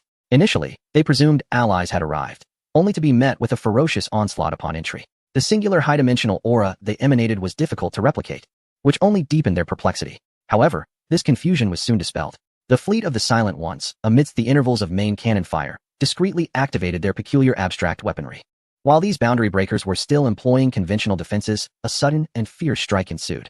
The previously observed deep green luminescence enveloped the boundary breakers' radiant warships, inflicting severe damage upon the majority. Approximately 2/3 of the boundary breaker defenders succumbed to this ambush, disintegrating into motes of unusual energy. Numerous boundary breaker entities also became part of this luminous scattering, yet, under the guidance of a few exceptionally vigilant individuals, this energy was not allowed to dissipate, but was instead reabsorbed. Behold, they are the Shabernash. This damned cohort. I wondered why a sense of familiarity lingered. These are the traitorous rebels who defied the high dimensions. A boundary breaker, in a fit of rage, identified the weapon employed by the Silent Ones. The string of incomprehensible sounds, beyond normal articulation, was their designation for this weapon. A tool that had annihilated countless civilizations across dimensions with its uniquely high-dimensional might. Generally, such weaponry was exclusive to them. Yet, it was evident that this adversary was not the fiends who had utterly humiliated their pride. Coupled with the almost identical scent they detected from these foes, they quickly realized the true identity of these beings. I questioned why I had only encountered your portal initially, only to find you absent upon arrival. It turns out you have become the lackeys of this dimension. You high-dimensional traitors. Shabernash, you are no longer worthy of our recognition. An avalanche of such signals erupted like cannon fire towards the fleet of the Silent Ones. Yet due to the unique language used by these boundary breakers, the myriad galactic civilizations failed to decipher the significance of these signals. Meanwhile, the fleet of the Silent Ones remained unperturbed, methodically employing their distinctive weaponry to eradicate the enemy bit by bit. As the inevitability of their demise loomed, the frenzied boundary breakers found their anger escalating. They had followed the portal constructed by these former kin into this dimension, only to gain nothing of value, nearly facing annihilation at the hands of a terrifying adversary. After enduring countless moments of despair, they had hoped to discover a path back, only to find the door obstructed once more. As if that were not enough, in their most desperate hour, they realized that the very kin who had first arrived in this dimension were still thriving, even aligning themselves with the native beings to eradicate them. At this juncture, their anger eclipsed even the thought of returning, and they vowed to unveil the true nature of these impostors. Why should these hollow beings, devoid of anything worth protecting, be allowed to survive while they faced annihilation? Seizing a fleeting opportunity, this group of desperate dimensional wanderers unleashed a unique weapon of their higher dimensional biology, striking a Titan warship belonging to the Silent Ones. To their astonishment, the once mighty flagship suddenly contorted, its surface armor fracturing and peeling away. The formidable weaponry, once thought to be the pinnacle of the lost empire, was likewise rendered impotent in this chaotic turmoil. Many civilizations anticipated the Titan flagship's demise, expecting it to dissolve into cosmic dust, yet to their disbelief, behind the fallen armor lay a vessel with a luminous hull, reminiscent of the Wanderers themselves. This surreal spectacle plunged the observing civilizations into silence. As the significance of what they witnessed dawned upon them, no one uttered a sound. Even the representatives from the Star Sea Collective exchanged glances, collectively opting for silence. Among those witnesses, Li Wenyuan found the scene increasingly intriguing. This unexpected outcome, were the Wanderers truly allied with the Silent Ones? What other secrets lay hidden within this galaxy? As the records were meticulously compiled, he became increasingly convinced that this galaxy harbored a wealth of untapped history. Such as the cosmos, vast and captivating, ancient yet shrouded in countless mysteries. Only by tangibly engaging with this starry expanse can one truly grasp its essence. With a sigh, he created a new file in the database, titled Dimensional Wanderers. The scene shifted back to the disintegrating Titan flagship of the Silent Ones. The revelation of its true form incited no panic among them. The luminous hull flickered subtly, as the shattered armor and destroyed weaponry seemed to reverse time, returning to their original state, making the recent chaos appear as nothing more than a fleeting illusion. Shabernash, you traitorous wretches, even if we perish, you shall not escape unscathed. Among the wanderers, one began to laugh maniacally, finding amusement in the thought of dragging these dimensional betrayers into oblivion alongside them. As fellow invaders of the dimension, if they were to depart, they would do so together. Yet, the Silent Ones remained unresponsive, embodying their namesake in their profound silence. Once the last of the wanderers was vanquished, the brown dwarf star system returned to its seemingly inconspicuous tranquility. Only the radiant, fungal-like anchor from another dimension and the spatial rift beneath it bore witness to the incursion of external invaders that had once transpired here. Although the adversaries were vanquished, no civilization found joy in their triumph, for that fleeting glimpse had unveiled the profound essence of the empire known as the Silencers. After all, they were a faction of invaders from higher dimensions, and even though they had camouflaged themselves to appear indistinguishable from the normal civilizations of the galaxy, who could comprehend a group of higher dimensional beings with conventional thought? Nevertheless, at this moment, they exhibited no hostility. Instead, they buried their wariness deep within and emitted signals of gratitude towards the Silencers. The Silencers, in turn, did not hastily depart from the galaxy, but instead disregarded those signals. Gazing intently at the peculiar spatial rift, they had gradually acclimatized to the rules of this realm, as if assimilated by the universe itself, giving rise to anomalies characteristic only of beings from this dimension. For instance, the act of dreaming. Even after the passage of time, the sight of the portal that occasionally graced their dreams stirred the hearts of every individual silencer. In their previous existence within the higher dimensional realm, they had known no dreams. But upon descending into this world, they had been gradually reshaped by its laws. They recognized this yearning as a manifestation of emotion, yet understood it to be merely a dream, an illusion. Upon choosing to invade this domain, their return had become irrelevant. Their sole option now was to fulfill their mission. Each silencer lingered wistfully before the portal before resolutely turning away. The fleet once again returned to the Silencer's home galaxy, a mysterious territory that had never been trodden by another race since its inception. Subsequently, they sent forth the second ever collective message to the galaxy. Our task is complete. The eradication of this lurking threat was our final mission here.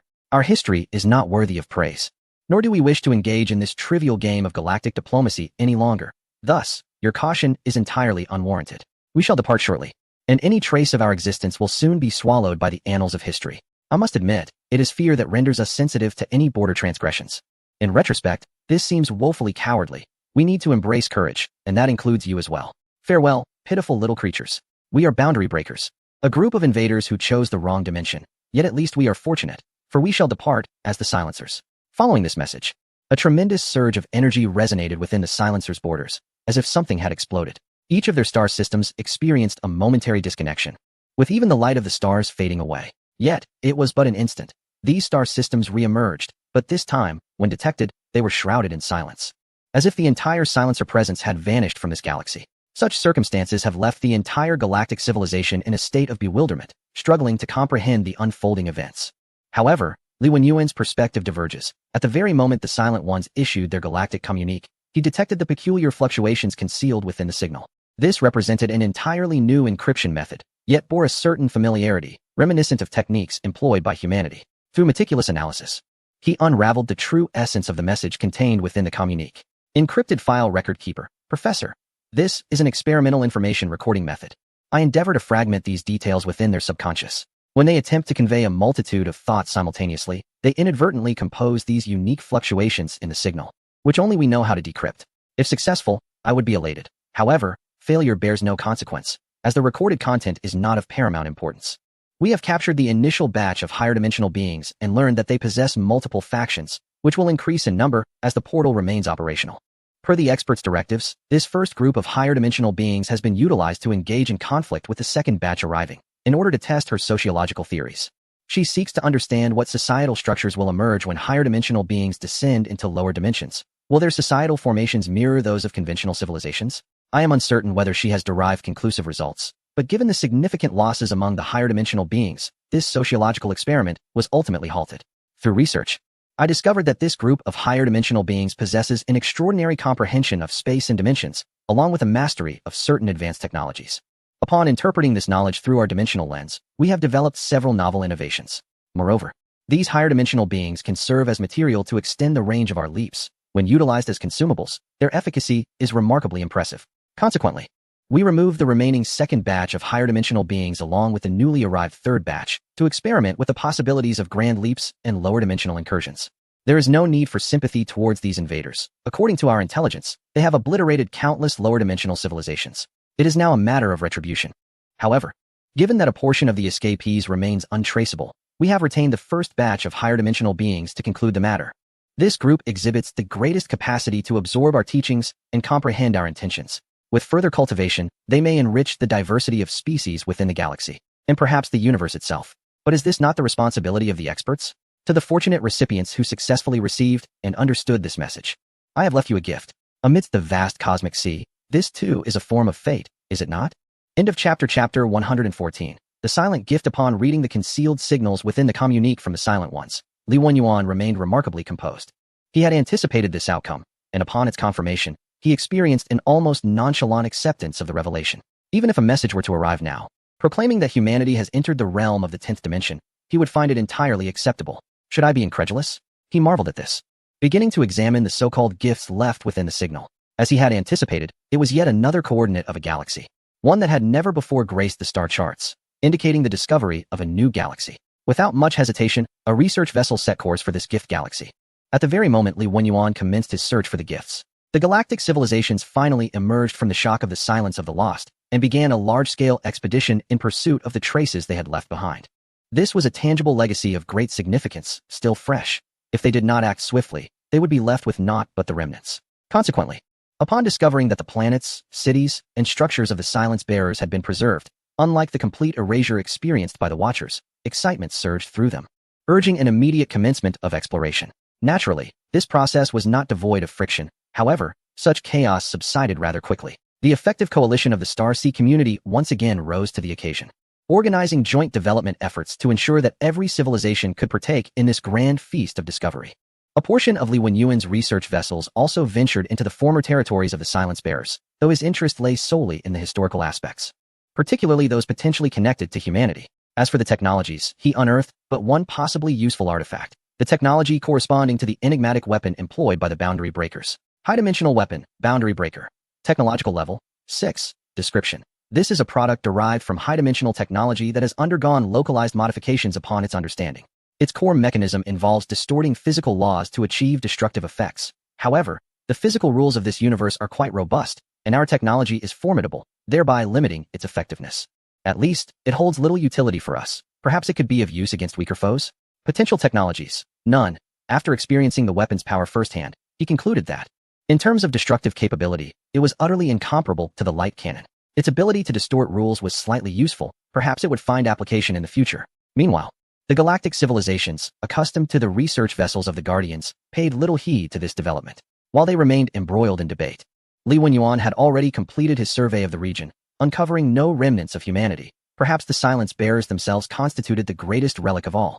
Such expectations should not be harbored. He withdrew his research vessel from that star region, redirecting his focus toward the Gift Galaxy. This galaxy was home to a black hole, yet its uniqueness lay in the presence of a matter depressor. This was a colossal structure, and in comparative terms, it was a larger and more powerful edifice, far surpassing the minuscule constructs of sentinel arrays and scientific hubs. If one were to insist, it could be argued that this colossal structure and the ring world are of the same caliber. Perhaps the material demands of the ring world are exceedingly vast, and the requisite technology is no less sophisticated. However, in comparison, the concept of the matter decompressor is somewhat more perplexing. The database contains a special record regarding this grand edifice, matter decompressor. Introduction. This is an astonishingly magnificent project, one we never envisioned we could achieve. Extracting resources from the maw of a black hole. After conducting in-depth research into anti-gravity technology and acquiring a comprehensive understanding of black holes, we employed a warped gravitational field to penetrate the singularity, supplemented by a series of automated matter decompressors, processors, and smelters in orbit, successfully harvesting materials that had been devoured by the black hole. From a utility perspective, the matter decompressor may not offer as many advantages as the ring world, for it essentially functions as a gigantic mineral extraction station. The materials extracted from the black hole exist in a remarkably primitive state and must undergo a series of processes before they can be utilized industrially. Yet, The resources it can extract may be limitless. Considering the size of this black hole, Li Wenyuan even speculated that it could operate for billions of years without depletion. Moreover, at the very moment he arrived in this star system, he received a familiar yet long unheard message. Lost matter decompressor detected, reconnecting. Connection established, mining station no. One is now under supervision. Indeed, if any civilization possessed such a monumental construction, it would likely render the need for miners obsolete until their eventual demise. He could observe a substantial accumulation of raw minerals stored within this matter decompressor. If released into the interstellar market, it could potentially trigger significant inflation. However, these minerals were precisely what he required. He needed vast quantities of alloys, which in turn necessitated a considerable amount of minerals. Despite his current production levels being astonishingly high, he remained unsatisfied with the status quo. As he envisioned constructing a magnificent edifice, Galactic Miracle. Technological level, 7 Introduction, from the first stirrings of life beneath the waters to the inaugural gaze towards the stars. Miracles are no longer the exclusive domain of myth. The might of civilization shall transcend the boundaries between celestial bodies and ourselves. The stars shall be under our dominion. And upon these celestial jewels, we shall erect our own magnificent wonders. Possible technologies, 4-dimensional engineering, 36, subspace engineering, 28. Special note, wonders indeed strengthen a nation. This 7th-tier technology offers him a plethora of astonishing monumental constructions, including not only the ring world, but also the matter decompressor before him. He has already experienced the formidable potential of the ring world, and now the benefits of the matter decompressor are gradually revealing themselves. Li Wenyuan, who harbors a deep affection for such grand and powerful structures, yearns to fill his abode with these architectural marvels. Indeed, with this magnificent material decompressor, my pace of progress shall surely advance even further. Li Wenyuan was immensely pleased with this grand structure he had fortuitously acquired, silently giving a nod of appreciation to the professor in his heart.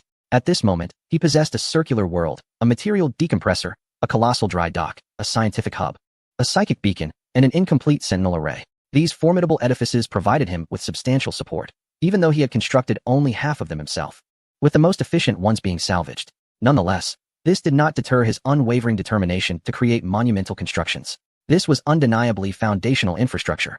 He convinced himself thus and embarked on a more profound exploration of this black hole galaxy. Despite the perilous nature of this celestial body within the cosmos, several planets stubbornly orbited the black hole. Among them was a planet enveloped by oceans, its surface occasionally surging with towering waves, which captured his attention. He was astounded to discover that this planet harbored indigenous life. Chapter 115. The aquarium. This planet was so extraordinary that Li Wenyuan could not help but devote excessive attention to it. It was entirely cloaked in ocean, with not a single landmass visible upon its surface. Estimates suggested that the average water depth exceeded 8,000 meters, with the deepest points surpassing 20,000 meters. Such a water-rich planet found in proximity to a black hole led Li Wenyuan to suspect human intervention. The tidal forces exerted upon this oceanic planet perpetually stirred up monstrous waves. These were indeed colossal. The rolling surf could form water walls 1,000 meters high, cascading over the planet's surface in successive layers. Such immense waves had diminished the planet's usual habitability, not to mention the harsh conditions posed by its vicinity to the black hole. In strict terms, this environment was unsuitable for any intelligent life to thrive.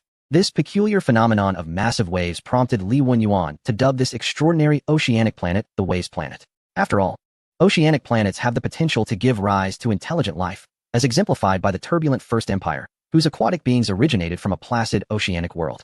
However, for this Waves Planet to nurture intelligent life seemed as improbable as reaching the heavens. The harsh surface conditions obstructed the emergence of complex life forms.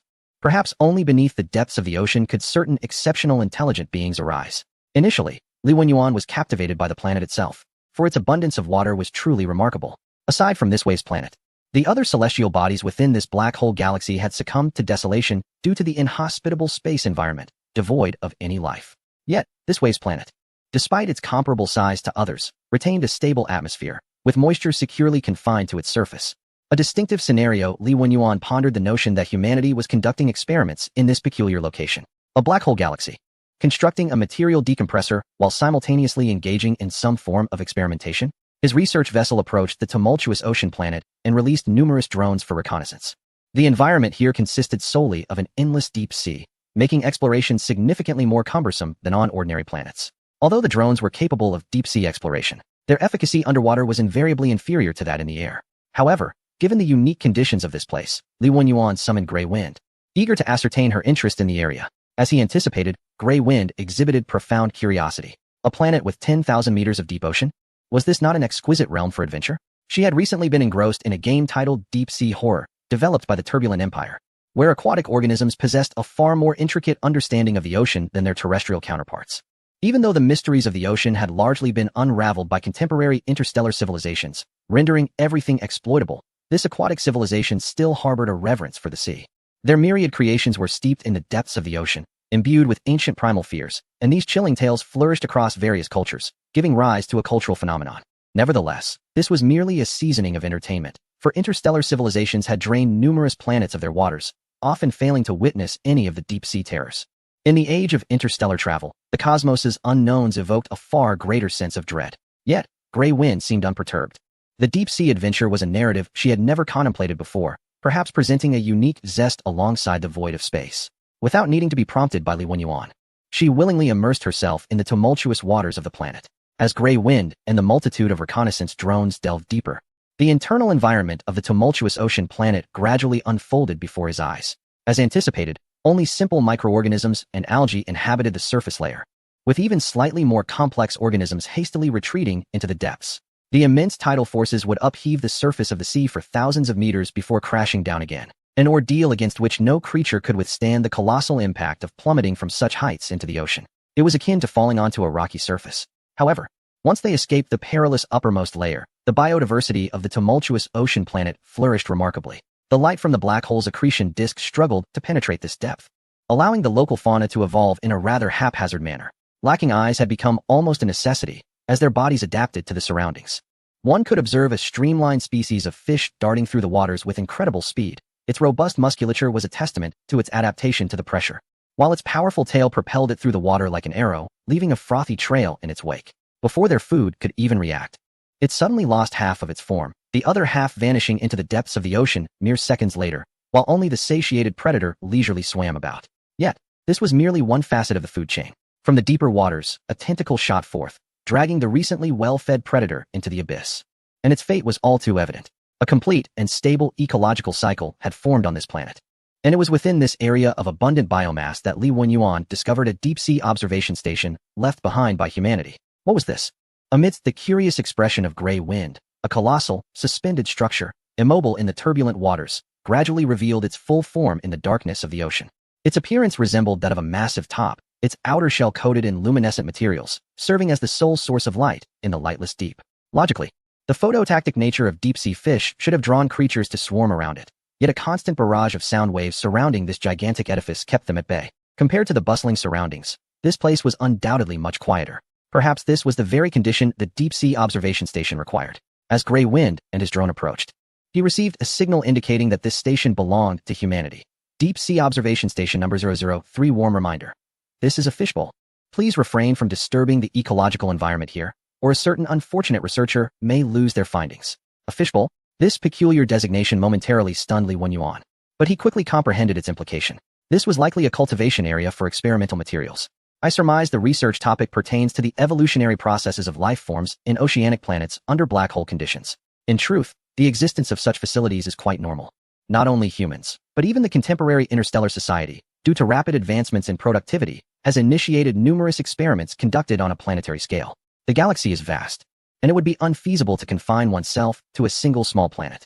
Many interstellar tycoons have purchased several desolate planets, constructing artificial ecological cities upon them, capturing some natives to revere them as deities, basking in their adoration. There are also audacious and reckless scientists who, for the sake of sociological research, have stealthily invaded native planets, inciting turmoil within, thereby expanding their experimental samples.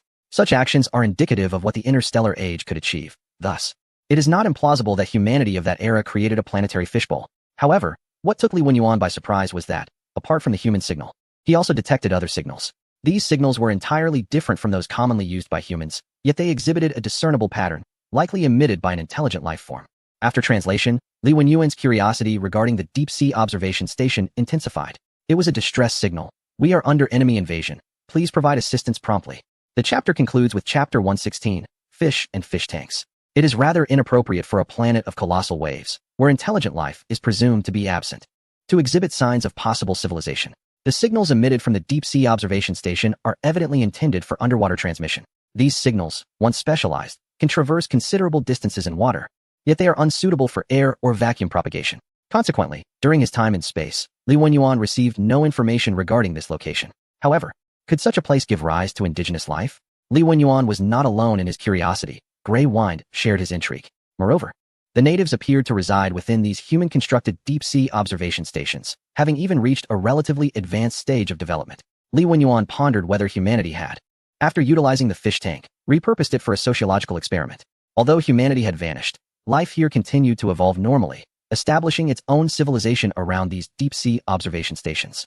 As Li Wenyuan was about to propose an exploration, Gray Wind had already transformed into a swirling nanostorm, infiltrating the enormous structure through its crevices.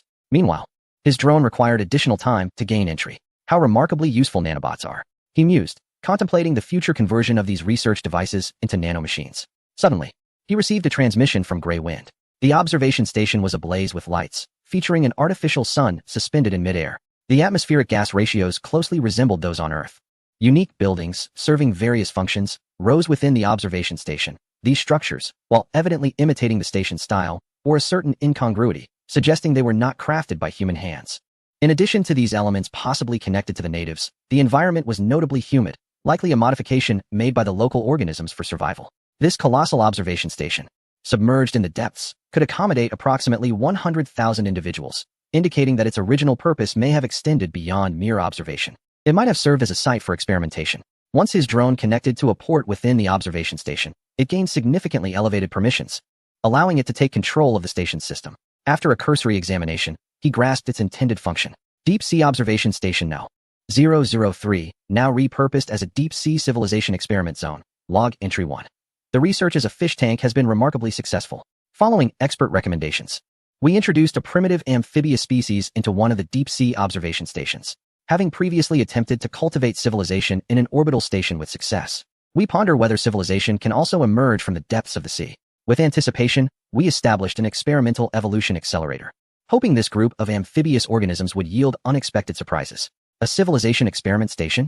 He recalled the 4 remarkable individuals he had encountered previously on the Ring World. Civilizations that once thrived in the bounteous environment of the Halo world have largely descended into ruin.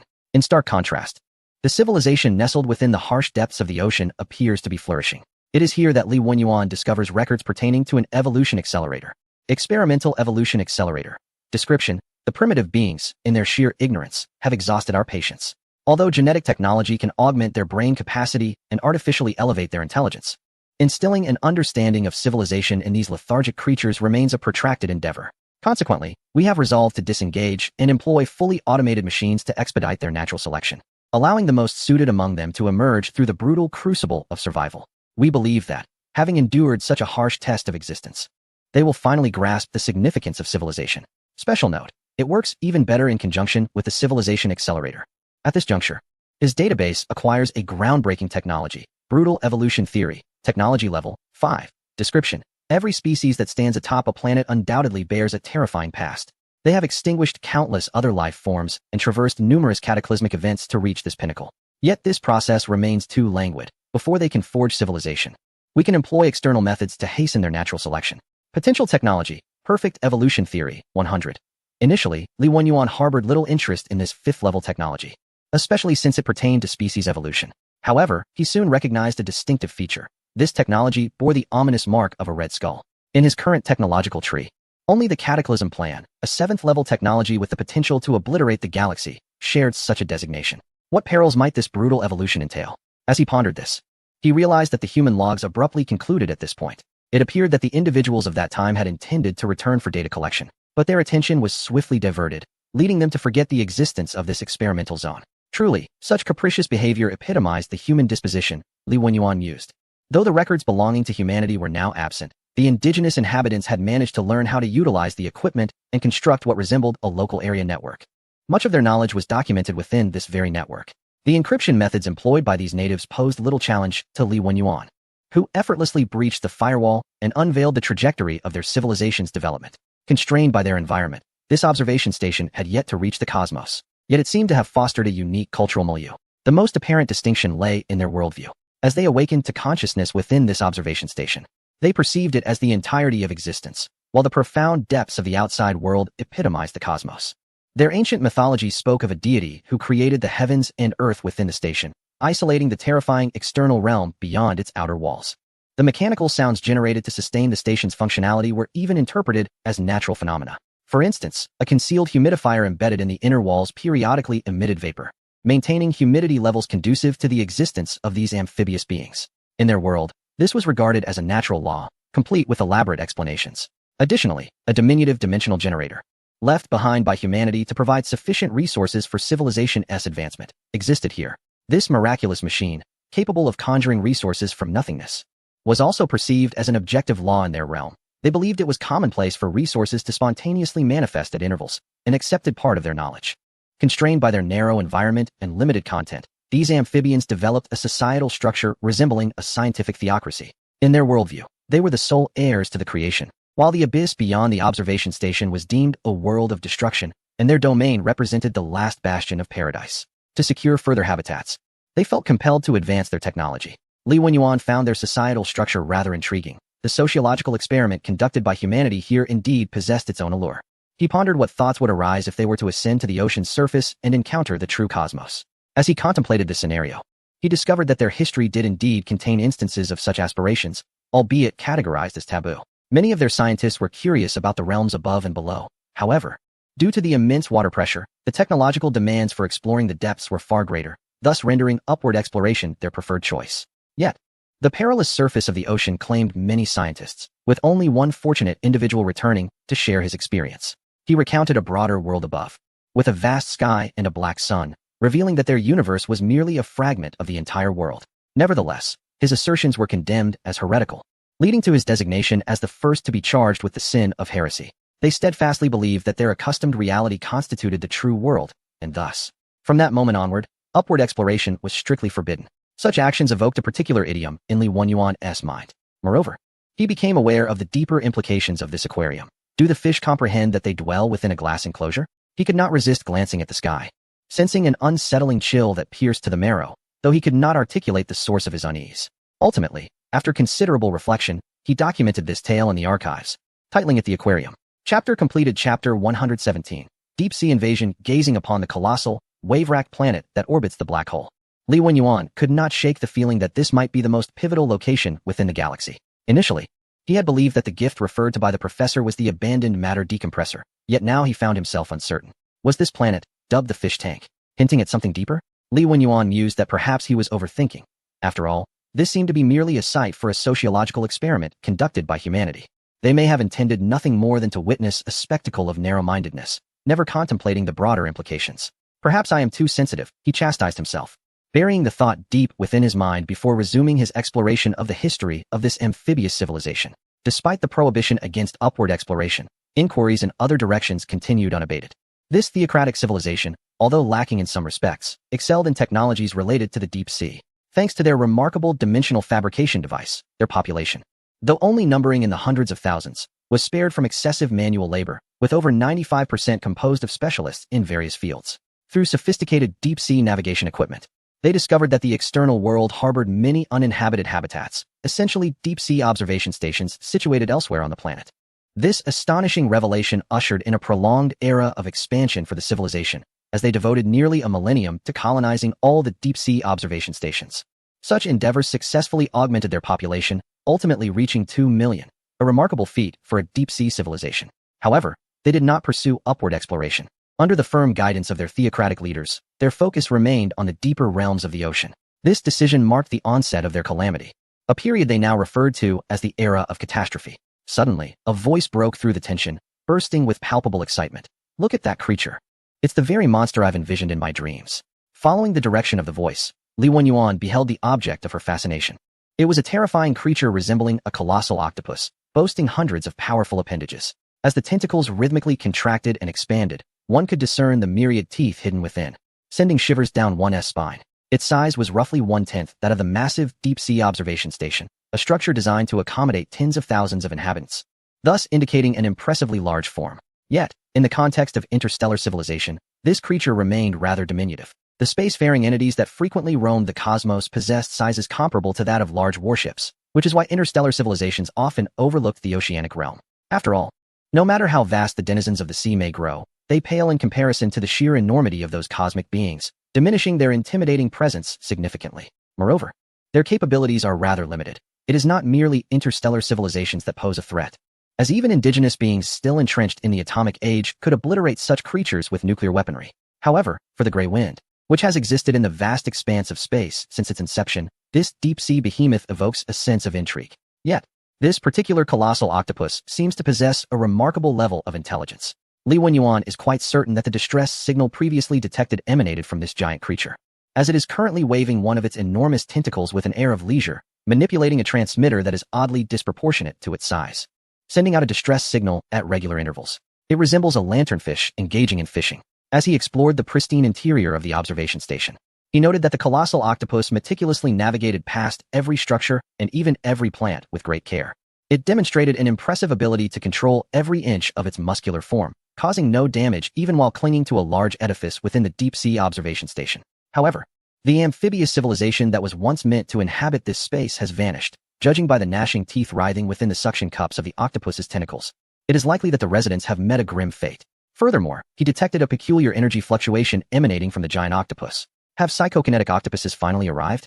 Having engaged with the virtual realm countless times, he has confirmed that it is indeed the fluctuation of spiritual energy. Moreover, this spiritual energy oscillation is not insignificant even amidst the stars.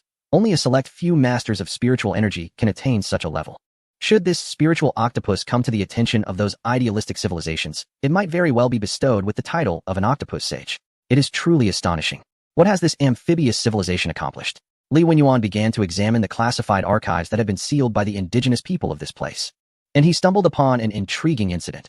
The disappearance of the Evolution Accelerator. Record date: year 328 of the Pioneer Era. Content: due to the Pope's re-establishment of the Divine Kingdom, the machine left by the great power of the deity was dismantled and transported to the new Divine Kingdom as a symbol. However, one submarine, which contained the main structure, went missing during the process, presumed to have been ensnared by dark currents and dragged into the abyss. According to the account of this case, a submarine carrying the primary structure of the Evolution Accelerator had sunk into the depths of the ocean, rendering it utterly impossible to locate. Nevertheless, Li Wenyuan understood the true nature of the Evolution Accelerator. Its significance lay not in the machine itself, but in a unique substance that accelerated mutation. This substance greatly heightened the reproductive drive and metabolism of organisms, while simultaneously inducing a plethora of genetic mutations in their offspring. Nearly every species would be infected and transformed by this substance, resulting in a sufficient number of superior organisms through sheer quantity, ultimately leading to the emergence of a being that epitomized the pinnacle of both physical prowess and intelligence, serving as the foundation of civilization. The amphibious civilization here may have eradicated countless of their close kin during the course of their evolution, oblivious to this grim reality. Yet, akin to the technology corresponding to this machine, it represents a form of merciless evolution hastened by human intervention, reminiscent of sorcery in its alchemical essence. Although this machine ceases to function following the emergence of civilization, the substances it harbors are unlikely to be entirely depleted. After the civilization's demise, it will expedite this process in a new round of natural selection. The colossal octopus before us is likely a creature enhanced by the now missing Evolution Accelerator. Beneath the crushing pressure of the deep sea, the materials from the Evolution Accelerator may have leaked, potentially causing unforeseen pollution in the abyss. This octopus may very well be the new sovereign of the deep. According to the records of this amphibious civilization regarding the Cataclysm epoch, he feels that his thoughts align closely with their findings. Catastrophe. Record time: year 0 of the Cataclysm epoch. Content: scientists exploring downward began to vanish in large numbers, and a considerable security force was mobilized to uncover the source. Eventually, we discovered these adversaries. They are of immense size and possess various strange powers arriving from beyond, intent on our annihilation. Has this amphibious civilization perished? No. This psychic octopus seems to be luring the civilization to continue sending emissaries. Meanwhile, drones located in other areas of the deep sea have also relayed information, corroborating his suspicions. This amphibious civilization has indeed not yet met its end, but its demise is imminent. At this moment, they are left with only one home, precariously suspended in the ocean, which is being ensnared by several gigantic, bottomless tentacles, dragging the observation station deeper into the abyss. Were it not for the formidable resilience of human constructs, it might have already been pulled under. Judging by the size of those tentacles, this mysterious creature has grown to a terrifying magnitude, rendering the observation station capable of housing over 100,000 individuals, akin to a mere toy beneath its grasp. Initially, Li Wenyuan felt little impact from this, yet he connected it to the potential symbolism of the fishbowl, sensing that it might signify an unpredictable threat poised to obliterate the fishbowl world. He felt as though he might be on the brink of grasping something profound. Yet the fog before him remained impenetrable. Have humans sensed something? He had indeed begun to harbor some unsettling suspicions, but if that were the case, then the entirety of this universe could be in perilous uncertainty. As for the daily tasks, I shall reduce my workload for a couple of days to gather my thoughts. I beg for everyone's forgiveness. I shall return to my routine soon. There will also be compensatory updates. End of this chapter. Chapter 118. The sky in the well. A massive crack has appeared in residential zone 25. Where's the repair team? All exits have been sealed. We are doomed. The Pope, seated in his chair within the divine realm, received urgent communications from various corners of his dominion with an impassive expression. Not only from within the divine realm, but also from other homelands. Distress signals continued to pour in, yet their content was strikingly uniform, devoid of the specialized ciphers they typically employed, revealing their pretense. It appeared that the only homeland still tenuously holding on was the one he inhabited. He understood that the cause of this predicament lay in the loss of the evolutionary accelerator, that magnificent machine which had bestowed civilization upon them, equally capable of propelling other forms of life forward. He had presumed that as the chosen of the divine, they would withstand the onslaught of external foes. However, the reality proved that they were utterly powerless against their adversaries, constrained by the limitations of this world. He pondered the reasons behind the divine's creation of them, questioning why, at the brink of their annihilation, they had not been rescued. He believed they had performed commendably, yet the technologies they held in high regard were rendered utterly ineffective in the face of the unknown entities. Perhaps, he mused, the path upward was the correct one. He uttered this thought aloud, prompting the cleric beside him to lower his head, feigning ignorance. Yet the Pope, now indifferent, felt that it mattered little if matters once deemed forbidden were disclosed, considering their imminent doom. Cleric, enlighten me, what lies above? The Pope called upon the cleric who had just bowed his head, his expression filled with contemplation. This segment of history, regarded as taboo, was known only to a select few, and regrettably, the cleric, as a trusted confidant of the Pope, was among them. However, upon hearing the inquiry, the cleric recognized the gravity of the situation and no longer exhibited the same timorous demeanor as before. He gazed upon the Pope's countenance. Despite the shaking earth and the cacophony of screams surrounding them, he remained unfazed. After a brief hesitation, he earnestly replied, I believe that what lies above is the true world. Our existence here is merely a fragment of that reality. Their societal structures, political systems, and theocratic governance cannot possibly give rise solely to fools. There are indeed many astute individuals among them. Even if many unscientific beliefs have emerged due to the distorted living conditions, there are always those exceptionally gifted individuals who can perceive the subtle discord through various phenomena. Yet, everyone tacitly chose not to delve deeper into this matter, continuing to live as if oblivious. This was not merely due to the stringent prohibitions of the theocratic court, nor because they lacked the means to further investigate. They were acutely aware that their actions constituted a futile effort to silence the truth. Yet, they collectively opted for silence, as this revelation posed a monumental challenge to their worldview, one they could not fathom accepting, that their long-cherished reality was merely a laboratory for others. They preferred to deceive themselves rather than confront news that could lead to a collective despair. However, at this moment of impending doom, the priest, much like the Pope, seemed indifferent. The Pope, upon hearing his response, nodded slightly and gazed through the grand temple doors at the ever-increasing tide of seawater surging towards them. Their once thriving population, now dwindled to a mere few hundred, could no longer sustain the basic numbers required for survival and reproduction. Although they were amphibious creatures capable of enduring for a while in water, their survival was contingent upon the environment. Here, at depths of thousands of meters beneath the surface, the water pressure posed a lethal threat, compounded by the presence of numerous ferocious deep-sea creatures. The moment they were ensnared, their demise was virtually sealed. Just before the waves would engulf them, the Pope posed one final question to the priest. Do you believe someone would create a world merely for amusement? At that moment, only the priest remained by his side, as the other holy attendants, gripped by panic or primal instincts, sought opportunities for survival. Yet, the Pope and this priest had discerned the essence of their situation. For them, living had lost much of its significance. You already have the answer, do you not? He mused. Indeed, if the deity that created us exists, might they too merely inhabit another's world? The torrent surged forth, leaving ruin in its wake. The final sanctuary of this amphibious civilization was drawn into the abyss, gradually vanishing from sight. At this juncture, Li Wenyuan had already departed, exhibiting a sense of urgency. He had engaged in a brief conversation with the psionic octopus, confirming that it was a conflict among the indigenous beings. Although the octopus initially appeared untrustworthy, it became quite docile after a reprimand from the Grey Wind. This deep-sea species, infected by an evolutionary accelerator, had become remarkably agile, even managing to connect with the virtual realm. Empowered by psionic abilities, their intelligence soared, and it did not take long for them to uncover the deep-sea observation stations nestled in the ocean's mid-layers. Initially, this molluscan civilization sought to collaborate with the amphibious civilization, unaware of the scientific complexities inherent within the mechanical constructs. However, the amphibious beings perceived them as manifestations of alien malevolence and launched an attack. The outcome was inevitable. Incensed, the molluscan civilization retaliated and swiftly eradicated the amphibious beings, who were dependent on the observation stations for their existence. Throughout this conflict, the molluscan civilization realized that their adversaries had failed to grasp the true nature of their world, mistakenly regarding the deep sea as the entirety of existence. In terms of worldview comprehension, this long-evolved amphibious civilization was, in fact, less advanced than their molluscan counterparts. The evolutionary history of the observation stations constrained their understanding, confining them within a narrow well of ignorance. Now, the molluscan civilization was determined to study the technology within these observation stations, and the psionic octopus that Li Wenyuan encountered was one of their scientists.